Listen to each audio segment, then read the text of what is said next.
నేను కూడా అక్కడ ఉన్నాను. మీరెక్కడున్నారు? మీరెక్కడున్నారు? మీరెక్కడున్నారు? అదే నిజమైతే దేవుడు ఆదాము సృష్టించినప్పుడు మనం ఏదైనా తోటలోనే ఉన్నాం. దేవుడు మొట్టమొదటిసారిగా తీర్పు తీర్చినప్పుడు మనం అక్కడే ఉన్నాం. దేవుడు అబ్రహాముని పిలిచినప్పుడు మనం అక్కడే ఉన్నాం. దేవుడు మోషే దేవుడు యొక్క ముఖాన్ని చూడ అడిగినప్పుడు అడుగో మనం అక్కడే ఉన్నాం. హల్లెలూయా.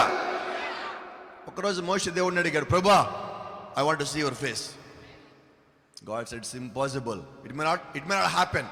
But he said, I want to see your face anyway. Praise the Lord. ఒకరోజు దేవుడు అలా వస్తున్నప్పుడు మోషేకు మాట్లాడాడు, ప్రభువా, నేను నీ ముఖం చూద్దాం అనుకుంటున్నా. ఆయన అన్నాడు, నీకు కుదరకపోవచ్చు. లేదు ప్రభా, నేను ఎంతకాలం నీతో సేవ చేశాను, ఆ షకీనా అందాయిలు దాదాపు 10 రోజులు ఉన్నాను, అయినా నీ ముఖం నేను చూడలేకపోయా. ఒక్కసారి నీ ముఖాన్ని చూసే భాగ్యం నాకు ఇస్తావా? No sir. హల్లెలూయా. ఆయన అవకాశం ఇవ్వను అన్నాడు. అయితే ఒక మాట అడిగాడు. మోషే అడిగాడు కాబట్టి, మోషే నువ్వు అడిగావు కాబట్టి నీకు ఒక సంగతి చెప్తా. అయితే నువ్వు ఆ పైన బండ సందులో దాక్కు, నేను నిన్ను దాటి వెళ్తా. దాటి వెళ్ళినప్పుడు నా చెయ్యి నీ ముఖం మీద ఉంచుతా. నిన్ను దాటిన తర్వాత నీవు నా వెనకాల నుంచి నా వీపును చూడు. హల్లెలూయా. ఆమేన్. ఇప్పుడు మోషేని దేవుడు దాటి వెళ్ళిపోయినప్పుడు ఆ బండ సందుల్లోంచి, ఆ బండ పగుల్లో నుంచి మోషే దేవుడు చూసినప్పుడు మోషే అంటున్నాడు, నాకు ఒక మానవుని వీపు కనిపించింది. ఆ మానవుడు ఎవరో కాదు, ప్రభు అయిన యేసుక్రీస్తు. ఆయన మానవుడు అయి ఉంటే, ఆయనకు ఒక శరీరం ఉంటే, ఆ శరీరంలో నీవు నేను ఉన్నాం. Praise the lord. దేవుని నామానికి మహిమ కలుగును గాక. మీకు ఇంకో సంగతి తెలుసా? శత్రుకు మేషకు అబేద్నెగోని మంటల్లో వేసినప్పుడు అక్కడికి 4వ వారు వచ్చారు. ఆ 4వ వారు ఎవరో తెలుసా? వినబడలేదు నాకు. ఇంగ్లీష్ బైబిల్ ఏమో రాస్తుందో తెలుసా? తెలుగు బైబిల్లో దేవతల రూపమును పోలి రాస్తున్నది. అయితే ఇంగ్లీష్ బైబిల్ ఏమని తెలుసా? The form of the fourth one is like son of God. 4వ వారి రూపము దేవుడి కుమారుని రూపం పోలి ఉన్నది. అంటే దాని ఒక అర్థం ఏంటంటే, శత్రుకు మేషకు అబేద్నెగోని మంటలు వేసినప్పుడు 4వ వాడిగా యేసుక్రీస్తు అక్కడికి వచ్చాడు. యేసుక్రీస్తు ఎక్కడ ఉన్నాడో మనం అక్కడ ఉన్నాం. క్రీస్తు ఎక్కడ ఉన్నాడో వధువు అక్కడ ఉంది. క్రీస్తు ఎక్కడ ఉన్నాడో ముద్రలు అక్కడ ఉన్నాయి. క్రీస్తు ఎక్కడ ఉన్నాడో ఆయన యొక్క పరిశుద్ధమైన రక్తం అక్కడ ఉన్నది. యేసుక్రీస్తు ఎక్కడ ఉన్నాడో ప్రతి ఒక్క ముద్ర అక్కడ తెరబడి ఉన్నది. Hallelujah. Amen. Thank you lord. Amen. యేసుక్రీస్తు మరియమ్మ గర్భంలోకి వచ్చినప్పుడు మనం ఎక్కడ ఉన్నాం? వినబడలేనా? తగ్గదు అసలు మీరు. హల్లెలూయా. యేసుక్రీస్తు ఎక్కడ ఉంటే మనం అక్కడ ఉన్నాం. జగత్తుకి పునాది వేయబడటానికన్నా ముందు దగ్గర నుంచి ఆ సిలువలో 7వ గాయం అయ్యి రక్తము నీరు బయటకు వచ్చేంత వరకు నువ్వు ఆయన లోపలే ఉన్నావు. ఆమేన్. అదే నిజమైతే యేసుక్రీస్తు మరీ గర్భంలోకి వచ్చినప్పుడు, మరీ గర్భవతిగా తిరుగుతున్నప్పుడు నీవెక్కడున్నావు? వినబడలా నాకు? మరీ గర్భంలో క్రీస్తు ఉంటే క్రీస్తు లోపల మనం ఉన్నాం. హల్లెలూయా. ప్రభు యేసుక్రీస్తు భూమి మీదకి వచ్చి వడ్రంగి పని చేస్తున్నప్పుడు, ఆయన ప్రతి ఇంట్లో కుర్చీలు బలలో చేస్తున్నప్పుడు మీరెక్కడున్నారు? ఆయన లోపల ఉన్నాం మనం. Thank you lord. Hallelujah. Hallelujah. యేసుక్రీస్తు సిలువ మోస్తున్నప్పుడు మనం ఎక్కడున్నాం? వినబడలా నాకు? క్రీస్తు సిలువ మోస్తే మనం ఎక్కడున్నాం? అదే నిజమైతే మనకి తీర్పు లేదు. క్రీస్తులో ఉన్న వారికి తీర్పు లేదు. ఆయన మోసింది ఆయన సిలువ కాదు, అది నా సిలువ, అది నీ సిలువ, అది నీ సిలువ. ఆ శరీరంలో మనం ఉన్నాము. ఆ గాయాలు మనకి అవ్వాల్సి ఉన్నాయి. ఆ శ్రమలు మనకి రావాల్సి ఉన్నాయి. ఆ శోధన మనది, ఆ దెబ్బలు మనది, ఆ మరణం మనది, ఆ సమాధి మనది. ఆయన మన నిమిత్తం అన్నిటిని జయించున్నాడు. Praise the lord. ఆమేన్. క్రీస్తు ఎవరి నిమిత్తము సమాధిని బద్దలు కొట్టాడు? వినబడలా నాకు? నా కోసం బద్దలు కొట్టాడు ఆయన. అందుకే నా సంతోషం. ఆయన సమాధిలోంచి పైకి లేచిన ఎవరి కోసం? పరిశుద్ధాత్మ ఇచ్చిన ఎవరి కోసం? ఆత్మచేత ముద్రించింది ఎవరి కోసం? ఆత్మనిచ్చింది ఎవరి కోసం? ఎత్తబాటు ఎవరి కోసం? గొర్రె పిల్ల పెళ్లి ఎవరి కోసం? 1000 ఏళ్ల పాలు ఎవరి కోసము? నిత్యత్వంలో ఆయన ఉండేది ఎవరి కోసం? Praise the lord. ఆమేన్. ఈ రోజు నీకు ఎవరో నీకు తెలియాలి. You must know who you are. నీకు ఎవరో నీకు తెలియాలి. ఈ రోజు ఈ రాత్రి దేవుడిని సృష్టించాల. He has a plan for you. దేవుడికి నీ నిమిత్తం ఒక ప్లాన్ ఉన్నది, ఒక ప్రణాళిక ఉన్నది. అయితే దేవుడు తనకున్న ఏ ప్రణాళికైనా కానీ చేయాలంటే ముందు ఆయన ఒక ఆలోచన కలిగి ఉండాలి. Amen. That's the reason brother Branham said so many times we are in the mind of Christ. అందుకని సహోదరి బ్రనమ్ చాలాసార్లు ఒక మాట చెప్పాడు, మనం యేసుక్రీస్తు యొక్క ఆలోచనలో మనం ఉన్నాం. ఆమేన్. ఆమేన్. మోషే ఏమడిగాడు దేవుణ్ణి? మోషే దేవుణ్ణి అడిగాడు, నీ మొక్కడు నేను చూడాలి ప్రభు అన్నాడు. చూశాడా? మనం అడిగామా? ఎవరైనా అడిగాడు ఆయన ముఖం చూడాలని? ఆయన మాత్రం 1963లో మన కోసం ఆ మోకాన్ని పంపించాడు, ఆ మేఘాన్ని పంపించాడు. నువ్వు అడగలా, ఆయన పంపించాడు. మోషే అడిగాడు, అవకాశం వల్ల. ఏమా దాని అర్థం ఏంటంటే క్రీస్తు ఆయన ప్రేమించిన ఆ వధువులో చిట్ట చివరి భాగము నేవై ఉన్నావు. కాబట్టి నీ కొరకు నా కొరకు ఆయన ప్రతి ఒక్క మర్మాన్ని ముగించాలి. ఆయన నీ కొరకు నా కొరకు 11 నెరవేర్చాడు, నీ కొరకు నా కొరకు 12 నెరవేర్చాడు, నీ కొరకు నా కొరకు 13 నెరవేర్చాడు, నీ కొరకు నా కొరకు 17 నెరవేర్చాడు. ఆమేన్. ఆయన ప్రతి ఒక్క లేఖన భాగాన్ని నీ కొరకు నా కొరకు నెరవేర్చాడు. ఆయన ముందుగా ఎవరైతే చూశాడో, ముందుగా ఎవరైతే ఎన్నుకున్నాడో, ముందుగా ఎవరైతే ప్రేమించాడో వారి కొరకు అన్ని బయలుపరిచాడు. Praise the lord. దేవుని నామానికి మహిమ కలుగును గాక. కాబట్టి దేవుడు ఆయన నిన్ను సృష్టించాలంటే ముందుగా నిన్ను చూడాలి. నిన్ను చూశాక నిన్ను సృష్టించాడు, నిన్ను సృష్టించాక భూమి మీద పంపించాడు. భూమి మీద పంపించిన తర్వాత నీ యొక్క భవిష్యత్తు నిమిత్తము కూడా దేవుడు ముందుగానే చూస్తున్నాడు. Is that right? ఆమేన్. చేతులు తెచ్చారా? చేతులు తెచ్చారా? తెస్తే చూపించాల్సిందే. ఈ రాత్రి మీ చేతులు వాడాల్సిందే. ఈ రోజే కాదు, ప్రతిరోజు సంఘంలో మీరు ఇలాగే ఉండాలా. ఒక మంట మండుతున్నట్టుగా ఉండాలా, ఒక అగ్ని గోళం సంఘంలో తిరుగుతున్నట్టుగా అనిపించాలా. ఆ మంట మీ లోపల నుంచి బయటికి వెళ్ళాలా. Hallelujah. Amen. Thank you lord. నీ భవిష్యత్తు గురించి ఆయన ముందుగానే చూస్తున్నాడు. నమ్ముతున్నావా? నమ్ముతున్నావా? నీకు ఒక రుజువు ఇమ్మంటావా? బైబిల్లో మత్తయి సువార్త 28వ అధ్యాయము చిట్ట చివరి వచనం. త్వరగా మత్తయి సువార్త 28వ అధ్యాయము చివరి వచనం. మత్తయి సువార్త 28 చివరి వచనం.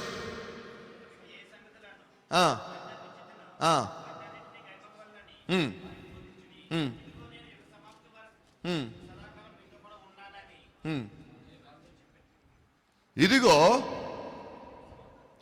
నేను యుగ సమాప్తి వరకు సదాకాలం మీతో కూడా.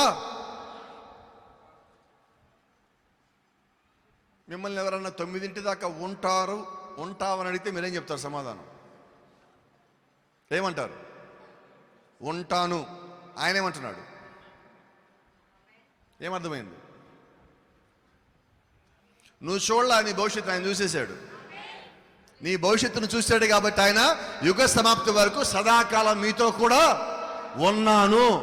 సో ఇప్పుడు యేసుక్రీస్తు ఎక్కడ ఉన్నాడు? ఇంకా యుగం అయిపోవాలా అంటే ఆయన నా పక్కనే ఉన్నాడు. ఆ నమ్మకం నీకు ఉన్నదా? యుగ సమాప్తి కాలేదు, ఆయన ఇంకా ఇక్కడే ఉన్నాడు. 7వ సంఘాలు ఎత్తబాటు అయిపోలేదు, ఆయన ఇంకా ఇక్కడే ఉన్నాడు. ఆ ఎత్తబాటు అయ్యేంత వరకు ఆయన భూమి మీదే ఉండాలి. అందుకే అంటున్నాడు. Praise the lord. ప్రకటన గ్రంథం 4వ అధ్యాయం గురించి ప్రవక్త మాట్లాడుతూ ఒక మాట అన్నాడు ఆయన. ఈ సంగతులు జరిగిన తర్వాత ఇదిగో నేను చూడగా పరలోకముందు ఒక ద్వారము తెరవబడి ఉండెను. మొదట నాతో మాట్లాడిన స్వరము, యోహాను పైకి రమ్మని పిలిచాను. ఆమేన్. అంత నేను ఆత్మవశుడై పరలోకం కొనిపోబడుతున్నాయి. ఇదేనా రాసి ఉన్నది? Is that right? అదే సత్యమైతే ప్రవక్త అంటున్నాడు, ఈ సంగతులు జరిగిన తర్వాత అనగా ఏంటి? 7 సంఘకాలంలో అయిపోయిన తర్వాత, ప్రకటన గ్రంథం 2వ అధ్యాయం 3వ అధ్యాయం అయిపోయిన తర్వాత యోహాను పైకెత్తబడ్డాడు. అంటే వధువు పైకెత్తబడుతుంది. అప్పుడు దాకా యేసుక్రీస్తు కిందే ఉండాలి. అప్పుడు దాకా ఆయన ఎక్కడ ఉండాలి? 7 దీపస్తంభముల మధ్యలో ఆయన నడుస్తూనే ఉండాలి. ఆయన ఇక్కడే ఉండాలి. ఇది అయిపోయిన తర్వాత ఆయన పైకి వెళ్ళిపోవాలి. అప్పుడు దాకా ఆయన వధువుతో పాటే ఉండాలి, ఆయన వధువు పక్షమే ఉండాలి. కాబట్టి ప్రవక్త ఒక మాట అంటున్నాడు, యేసుక్రీస్తు ఇప్పుడు ఎక్కడ ఉన్నాడంటే మేడగదిలో ఎప్పుడైతే ఆయన ఒక ఆత్మను కుమ్మరించి సంఘములోకి ఆయన దిగి వచ్చున్నాడో, ఆదిమ అపోస్తలులోకి ఆయన ఒక భాగంగా వచ్చున్నాడో, పరిశుద్ధాత్మని సంఘానికి ఇచ్చున్నాడో, అప్పటి నుంచి ఆయన సంఘములోనే ఉన్నాడు. ఎలా సార్? ఆయన ఎక్కడ ఉన్నాడు? వినవల్ల సంఘంలో ఉన్నాడా? మంచిదండి. ఆయన ఇంకెక్కడ ఉన్నాడా? నాలో ఉన్నాడు. సంఘం అంటే ఏంటి? మనమందరం లేకుండా సంఘం అవుతుందా? ఈ బిల్డింగ్ సంఘం అవుతుందా? కాదండి. అది డినామినేషన్కి, లోకానికి అది సంఘం. మీరందరూ ఎక్కడ కూడుకుంటే అదే దేవుని సంఘం. సేవకుడు ఎక్కడ నిలబడి బోధిస్తుంటే అదే బలిపీఠం. Praise the lord. కాబట్టి అది ఎక్కడ బోధించామన్నది లెక్క కాదండి, ఎక్కడ కూడుకున్నామనేది లెక్క కాదండి. అది నిజమైన దేవుని వాక్యమా కాదా? అది నిజమైన ప్రత్యక్షత కాదా? అది నిజమైన వర్తమానమా కాదా అని మనకు కావాల్సి ఉన్నది. ఆమేన్. దేవుని నామానికి మహిమ కలుగును గాక. హల్లెలూయా. నన్ను కొంచెం ముందుకు పోనీ. ఇంతకీ ఆ గాడి దగ్గరికి వద్దాం. టైం ఏమైనా ఉందా? షూర్, మీరు చెప్పాలి. నాకు టైం బౌండ్ ఏమైనా ఉందా? నాకు మాట ఇచ్చారు మీరు, టైం లేదని. నాకెందుకో తెల్లాళ్ళు మాట్లాడమంటే ఇష్టం. నాకు ఆన్లైన్ ప్రసంగాలు కనీసం 5 గంటలు ప్రసంగం చేస్తాను. మిమ్మల్ని చూస్తే 6 గంటలకు చేయాలి ఉదయకాలం. ఏమన్, కానీ మీరు ఆమెను తగ్గించారని ఆపేస్తారు. ఎక్కడ ఆపేస్తుందో తెలియదు నాకు. Praise the lord. ఆమేన్. కాబట్టి గమనించండి, ఆ గాడిద అక్కడికి రావాలంటే దేవుడు ముందుగా చూడాలి. నిజమేనా? అదే దేవుడు ఒక ప్రవక్త అంటున్నాడు, ఆయన సంఘములో ఉన్నాడంటే ఆయనకు రుజువు ఏంటంటే ఆయన సాక్ష్యాలు ఇస్తున్నాడు సంఘములో. ఆమేన్. ఇక్కడ సంఘంలో సాక్ష్యాలు ఉన్నాయా? చెప్పాలి మీరే. ఇప్పుడు ఇది పాస్టర్ గారు చెప్పేది కదా, మీరు చెప్పే మాట. సాక్ష్యాలు ఉన్నాయా? దేవుడు స్వస్థపరుస్తున్నాడా? దేవుడు స్వస్థపరుస్తున్నాడు అంటే ఇంకా ఎత్తబాటు కాలేదని అర్థం. ఖచ్చితంగా ఎత్తబాటు అయ్యేంత వరకు దేవుడు స్వస్థతలు ఇవ్వాలా, దేవుడు అద్భుత కార్యములు చేయాలా. అది సంఘములో దేవుడు ఉన్నాడంటే అది ఒక రుజువై ఉన్నది. ఆమేన్. సాక్ష్యము. దేవుడు నాకు ఈ కార్యం చేశాడు, దేవుడు నన్ను స్వస్థపరిచాడు, దేవుడు నన్ను బాగు చేశాడు, దేవుడు నన్ను పడిపోతే లేవనెత్తాడు, నేను శోధనలో ఉండి దేవుడు నన్ను పైకి లాగాడు, నా వల్ల కాదనుకొని నేను మరణశ్రేయ మీదకి వెళ్తే దేవుడు నా చేయబెట్టి పైకి లాగాడు. ఇవన్నీ సాక్ష్యాలు. ఒకటి జ్ఞాపకం చేసుకోండి. రాత్రి మాకు సంగతి చెప్తాను. మీ కుటుంబంలో ఏదైనా సాక్ష్యం కానీ జరిగితే, మీ జీవితంలో కానీ సాక్ష్యం కానీ జరిగితే, సంఘంలో చెప్పకుండా ఎవరైతే ఉన్నారో వాళ్ళకి ఈరోజు ఒక మాట చెప్తా ఉన్నా, ఆ సాక్ష్యము చచ్చిపోద్ది. జాగ్రత్త, బి కేర్ఫుల్. దేవుడు చేసిన సాక్ష్యం ఖచ్చితంగా చెప్పి తీరాలి. మీకు అనుమానం రావచ్చు, చెప్పాల్సిన భాషగా చెప్పబోతే ఏమవుద్ది? ఎలిజబెత్ గర్భవతి అయినది. నేను గర్భవతి అయితే చూసి అందరూ నవ్వుతారేమో, ఈ వయసులో గర్భవంతి అని చెప్పి ఆమె దాక్కొని ఇంట్లో నుంచి బయటికి రాల. 6 నెలల గర్భవతి అయినప్పటికి కూడా లోపల ఉన్న బిడ్డ కదలటంలా. మీకు తెలుసో లేదో, ఇక్కడ బిడ్డలకు వెళ్ళిన తల్లులు ఉన్నారు. బిడ్డ 4 నెలల నుంచి కదలటం ప్రారంభిస్తాడు లోపల. మరి 6 నెలలు వచ్చిన బిడ్డని కదల్లా. సాక్ష్యం దాచిపెట్టింది. మరి మనం పరిస్థితి సాక్ష్యాలు దాచిపెడితే, ప్రవక్త అంటున్నాడు ఆ బిడ్డ మృత శిశువుగా లోపల ఉన్నాడు. మెస్సయ్య యేసుకి సంబంధించిన వాక్యము మరి నోట్లోంచి పలికేంత వరకు కూడా ఆ బిడ్డ మృత శిశువుగానే ఉన్నాడు. కాబట్టి జ్ఞాపకం పెట్టుకోండి, మీ యొక్క సాక్ష్యాలు మీరు దాయకండి, చంపకండి. సాక్ష్యం వచ్చి ఇక్కడ పంచుకోండి. అంతేగాని సాక్ష్యం పంచుకోమన్నాం కదా అని చెప్పి కొంతమందికి ఇక్కడికి ఎప్పుడు వచ్చి సాక్ష్యం చెప్తాను కొన్ని కోరికలు ఉంటాయి. మరి సంఘంలో అలాంటి వాళ్ళు ఎవరు ఉంటే నన్ను క్షమించండి, మీ కోపాలు రావచ్చు. పాస్టర్ గారు, నేనా చర్చికి బయలుదేరాను పాస్టర్ గారు, చెప్పులు కనబడలా, ఒక చెప్పే కనబడింది. ఎమ్మడే ప్రార్థన చేస్తున్న పాస్టర్ గారు, ప్రార్థన అయిందో లేదో నాకు ఎమ్మడే గుర్తొచ్చింది, అక్కడ చెప్పులు వచ్చింది పాస్టర్ గారు. ఈ సాక్ష్యం దేవుడు దీవించను కాక. నేను చెప్తున్నా దేవుడు దీవించడు, తీర్పు తెచ్చట్లా. అది సాక్ష్యం. అది చెప్పండి. కానే కాదండి అవి. నువ్వు దేవుడిని గణపరచటల్లా, ఏదో రకంగా ఇక్కడ మైక్ దగ్గర నుంచో సంఘం ముందు కనిపించాలి తాపత్రయంలో నువ్వు వ్యర్థంగా దేవుడిని ఉచ్చరించావు. నువ్వు పనిష్మెంట్ తీసుకుంటా, జాగ్రత్త. దేవుడిని మహింపరిచే విధంగా మహింపరచకుండా వ్యర్థమైన దాంట్లో దేవుడు అటువంటి కార్యాలు చేస్తారని నాకు తెలియక అడుగుతాను. ఇంకోటి పెద్ద తప్పు ఒకటి ఉన్నది. సాక్ష్యం చెప్పాక చివరిలో ఒక మాట అంటాం మనం. మనకు ఒక బ్యాడ్ హ్యాబిట్ ఉందండి. ఏమంటాం? అమ్మా, ఏ సాక్ష్యం అది? నువ్వు మంచం మంచి లేదు, చచ్చిపోతావు అనుకో, మంచం మంచి లేకపో. చిన్నదా పెద్దదా? వినబడలా నాకు. నువ్వు పోతే కుటుంబానికి నువ్వు చిన్నదా పెద్దదా నష్టం? మరి వచ్చి ఏం చెప్పావు అక్కడికి వచ్చి? నాకు తెలియక అడుగుతాను. నా దేవుడు చిన్న చిన్న కార్యాలు చేసేదేవాడా, పెద్ద కార్యాలు చేసేదేవాడా? నా దేవుడి విషయం నాకు రోషం అండి. దేవుడు ఎప్పుడు గొప్ప కార్యాలు చేస్తాడు. నువ్వు దాన్ని చిన్నవి చేయొద్దు నీ ఇష్టానుసారంగా. అది చిన్నదే, దెబ్బ తగిలింది, రక్తం వచ్చేది, ఆగిపోయింది. దేవుడిని గొప్ప సాక్ష్యాన్ని దీవించును గాక. దేవుడిని స్వస్థపరిచాడు, గొప్ప సాక్ష్యం నాకు. ఆమేన్. ఇంకో మన జ్ఞాపకం పెట్టుకోండి. కోపాలు వస్తాయి అమ్మ ఈరోజు నా మీద. పాస్టర్ గారి తర్వాత మీరు చెప్తాడేమో, కొంచెం కోపం అయితే వస్తుంది నా మీద ఈరోజు. కోపడతారా నా మీద? పడరు కదా. మీరు కోపడ్డా కూడా చెప్తాను నేను. సాక్ష్యం జరిగిన తర్వాత ఏం చేస్తారంటే, పాస్టర్ గారికి 100 రూపాయలు కానుక, సంఘంలో ఒక ఫ్యాన్ వేయించటము, లేదంటే చర్చిలోకి ఒక ప్లేటు ఒక డబ్బా ఏదో ఒకటి కొనివ్వటము, లేదంటే ఒక పూట భోజనం చర్చిలో పెడతాను పాస్టర్ గారు ఇక్కడ కాసేపు ఏడు చెప్పేసి వెళ్ళిపోతారు. నాకు తెలియక అడుగుతా, అంతటి అయిపోయింది ఆ కృతజ్ఞత? వినబడలా నాకు? అమ్మ గట్టిగా చెప్పాలా, సాక్ష్యాలు చెప్పిన వాళ్ళు చెప్పాలా.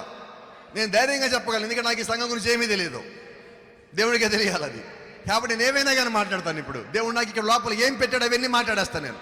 ఈజీగా ఉంటుంది కదా. ఆమేన్. నీ జీవితంలో దేవుడు ఒక సాక్ష్యం ఇచ్చాడంటే నువ్వు జీవితకాలం రుణపడి ఉండాలి ఆయనకి. నీ యొక్క కృతజ్ఞత జీవితకాలం ఉండాలి. హల్లెలూయా. గంటకో పూటకో పూట భోజనానికి 100 రూపాయలు కానుకో దేవుడు కృతజ్ఞతలు ఇవ్వడండి. మన దేవుడు లంచాలు తీసుకున్న దేవుడు కాదు. మన దేవుడు సాక్ష్యాలు ఇచ్చే దేవుడై ఉన్నాడు. మన దేవుడు రుజువులు ఇచ్చే దేవుడై ఉన్నాడు. మన దేవుడు బలపరిచే దేవుడై ఉన్నాడు. మన దేవుడు స్వస్థపరిచే దేవుడై ఉన్నాడు. హల్లెలూయా. కాబట్టి జ్ఞాపకం పెట్టుకోండి, ఆయన ఒక గాడిదనే దర్శనంలో చూశారంటే మరి మనలాంటి వాళ్ళు ఎంతమంది ఆయన చూసి ఉండాలి. నిజమేనా? ఆ నమ్మకం నువ్వు కలిగి ఉండాలి. గాడిదనే చూశాడంటే దేవుడిని ఖచ్చితంగా చూస్తాడు. ఆ నమ్మకం నువ్వు కలిగి ఉండు. Praise the lord. దేవుని నామానికి మహిమ కలుగును గాక. అయితే గమనించండి, దేవుడు పరిచయ నిమిత్తం ఆ గాడిద వాడబడాలంటే ముందు అది విప్పబడాలి. ఆ విప్పబడాలంటే అది కట్టేయబడి ఉంది. విప్పబడాలంటే దేవుడి యొక్క సేవకులే అక్కడికి పోవాలి. నిజమేనా? అలాగే మీరందరూ కూడా భూమి మీద ఏదో ఒక రకంగా కట్టబడి ఉన్నప్పుడు, దేనికో దానికి కట్టబడి ఉన్నప్పుడు, కొన్నిసార్లు తాగుడికి కట్టబడి ఉన్నారు, కొన్నిసార్లు అబద్ధాలు కట్టబడి ఉన్నారు, కొన్నిసార్లు మోసాలకు కట్టబడి ఉన్నాడు, కొన్నిసార్లు వ్యభిచారాలకు కట్టబడి ఉన్నారు, కొన్నిసార్లు చాడీలకు కట్టబడి ఉన్నాము. అయితే దేవుడు ఒక సేవకుడు వచ్చినప్పుడు మన దగ్గరికి, దేవుడి చేత నడిపించబడిన సేవకుడు వచ్చినప్పుడు ఆ సేవకుడు మన కట్లు తెంపేశాడు. ఆ సేవకుడు ద్వారా దేవుడు ఆ కట్లు తెంచేశాడు. ఈరోజు మనం ఏమై ఉన్నామో తెలుసా? బానిసలము కాదు. ఏమై ఉన్నాం? వినబడలా? స్వతంత్రులు. స్వతంత్రులు అయితే మీరు చెప్తారు, లేదా చెప్పరు. ఎవరు మీరు? స్వతంత్రులమై ఉన్నాము. ఎవరిని బట్టి? సేవకుని బట్టా? కాదండి, క్రీస్తుని బట్టి. క్రీస్తుని బట్టి సేవకుడి ద్వారా దేవుడు మన కట్లు తెంపేశాడు. యేసు క్రీస్తు పేతురు ద్వారా, యోహాను ద్వారా ఆ గాడిద కట్లు తెంపేస్తున్నాడు. అలాగే ఈ రోజు దేవుడు ఇంకా అదే విధంగా కార్యములు చేసేవాడిగా ఉన్నాడు. Praise the lord. మనం దాన్నే సాక్ష్యాలు అంటున్నాం. ఆమేన్. నాకు బైబిల్లో ఈ గాడిద గురించి చెప్పేటప్పుడు నాకు ఇంకో గాడిద జ్ఞాపకం వస్తూ ఉంటుంది. ఎప్పుడు పాత నిబంధనలో ఒక గాడిద ఉన్నది. మీకు గాడిద గురించి తెలుసు అనుకుంటా. అయితే ఆ గాడిద గురించి మీకు అంతా తెలియదు, కొద్దిగా తెలుసు. ఆమేన్. పాత నిబంధనలో ఒక గాడిద ఉన్నది. ఆ గాడిద పుట్టింది, నల్లగా పుట్టింది, లేకపోతే నాలాగా పుట్టింది. రైట్. ఆ గాడిద పుట్టిన తర్వాత దాని కాళ్ళు సరిగా ఉండవు, చచ్చిపడిపోయేట్టుగా ఉన్నాయి. అది కొద్ది వయసుకు వచ్చింది అంటే ఇప్పుడు ఆ గాడిదని ఏమనొచ్చు మనం? వయసుకు వచ్చిన గాడిదని ఏమంటాం? చర్చిలో వయసుకు వచ్చిన పిల్లలు ఏమంటారండి? యవనస్తులు. మరి ఆ గాడిదని ఏమన్నారు ఇప్పుడు మీరు? యవనస్తులైన గాడిద అనాలి. Praise the lord. అది గాడిద కొంచెం నేల మీద కాళ్ళు నిలబెడతా ఉంది, కొద్ది నడుస్తూ ఉంది. ఒకరోజు ఒక మాట అడిగింది. అది ఇంట్లో తల్లిదండ్రులకు ఉపయోగపడటల్లా, కాళ్ళు సరిగ్గా లేవు కాబట్టి. యజమానికి ఉపయోగపడటల్లా, ఇంట్లో వాళ్ళందరూ పనికి వెళ్తే గాడిద ఇంట్లో ఉంటుంది. ఆడుకోవడానికి ఉపయోగం లేదు, తల్లిదండ్రులకు ఉపయోగం లేదు, అన్నదమ్ములకు ఉపయోగం లేదు. ఆ గాడిదకి ఒక అనుమానం వచ్చింది, అసలు నేను ఎవరికి ఉపయోగం లేకుండా ఎందుకని పుట్టాను? ఆ గాడిద ఒకరోజు ఇంటి బయట కూర్చుంటే ఎవరో మనూరు వాళ్ళే బగ్గేసిన వాళ్ళు ఎవరు వెళ్తున్నారు ముందు నుంచి. వాళ్ళ పిల్లోడిని వాళ్ళ నాన్న కొట్టుకుంటూ పోతున్నాడు. మనం కూడా పిల్లల్ని కొట్టేటప్పుడు ఏమంటాం? వినబడలేదు సార్, చెప్పండి. నాకు తెలియక అడుగుతా, ఏదైనా ఒక గాడిద మీరు తప్పు చేయడం ఇప్పుడు దాకా చూసారా? గాడిద అబద్ధం చెప్పుద్దా? తప్పు చేసిందా? మరి ఏ ధైర్యంతో మీ పిల్లలు మీరు గాడిదలు అంటున్నారు?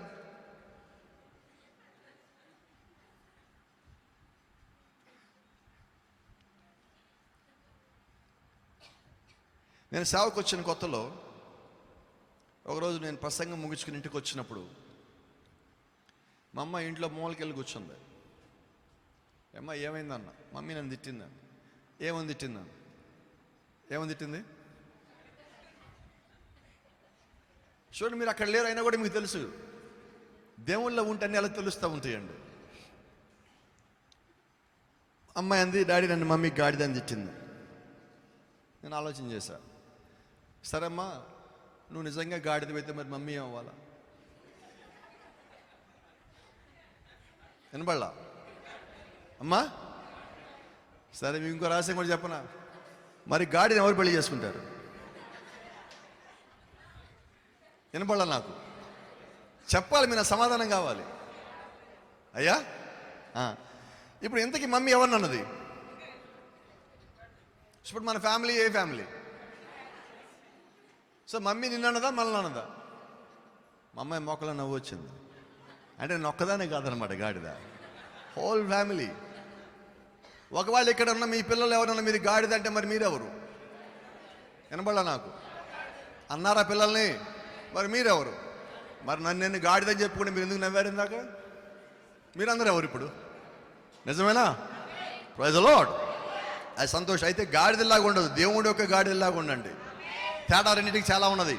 దేవుడి చేతిలో వాడబడేది కూడా గాడిదే. అయితే లోకల్లో పనికి రాకుండా దూరంగా ఉండిపోయేది, వ్యర్థంగా ఎక్కడెక్కడ కదలకుండా నిలబడిపోయేదాన్ని కూడా గాడిద అంటాం. అయితే ఇక్కడ మనం మాట్లాడేది ఆ గాడిద గురించి కాదండి. ఈ గాడిద ఏమంటుందంటే, ప్రభువా నేను ఎవరికీ పనికి రాకుండా ఎందుకున్నాను, పైగా రోడ్డు మీద మనుషులు పోతున్నారు, నేను ఏ తప్పు చేయకుండా వాళ్ళ పిల్లల్ని నా పేరు పెట్టి ఎందుకు తిడుతున్నారు, నాకు అది అవమానంగా ఉన్నది. చూడండి, గాడిద ఫీల్ అవుతా ఉన్నది, మనం ఫీల్ అవ్వట్లే మాట అన్నా కూడా. అయితే గాడిద ఏమంటదంటే, వాళ్ళ అమ్మ దగ్గరికి వచ్చింది, అమ్మా నాకు ఈ పేరు నచ్చలా, పేరు మార్చు. మా అమ్మ ఇంతకు నీ పేరేంటి? గాడిద వాళ్ళ అమ్మ పేరేంటండి? మీరు సమాధానం చెప్పాలి నాకు. అమ్మా వాళ్ళ నాన్న పేరేంటి? తమ్ముడి పేరేంటి? అన్న పేరేంటి? హల్లెలూయా. ఆ గాడిద ఒకే మాట అడిగింది. మనుషులకేమో 2-3 పేర్లు ఉంటాయి. ఇంట్లో చిన్న, బుజ్జి, కన్న, చిట్టి, స్వీటీ అని ఇన్ని పేర్లు పెట్టుకుంటారు. చర్చిలో మళ్ళీ బాప్తిజం పొందాక వేరే పేరు మార్చుకుంటాడు, సర్టిఫికేట్లో ఇంకో పేరు ఉంటుంది. వాళ్ళు అన్ని పేర్లు పెట్టుకున్నారే, నేను ఒక్క పేరు పెట్టుకుంటే తప్పేంటి? క్వశ్చన్లు వర్తియేనా? ఉపయోగపడే క్వశ్చన్ అయినా అది? నిజమేనా? ఇప్పుడు ఆ పేరు మార్చమని అడిగింది. వాళ్ళ అమ్మ ఏమన్నదంటే, నాకు తెలియదు, పోయి మీ నాన్న అడుగు. ఎందుకని? మీ నాన్న నీకు చిన్నప్పుడు గాడిదని పిలిచింది, అప్పుడు పోయి మీ నాన్న అడుగు. ఈ గాడిద వాళ్ళ నాన్న దగ్గరికి పోయింది. వాళ్ళ నాన్న అడిగి, నాన్న నాకు ఈ పేరు నచ్చల, పేరు మార్చు. నేను మార్చను అన్నాడు. ఎందుకని అన్నాడు, ఈ పేరు నేను బట్ల ఆదాం పెట్టాడు.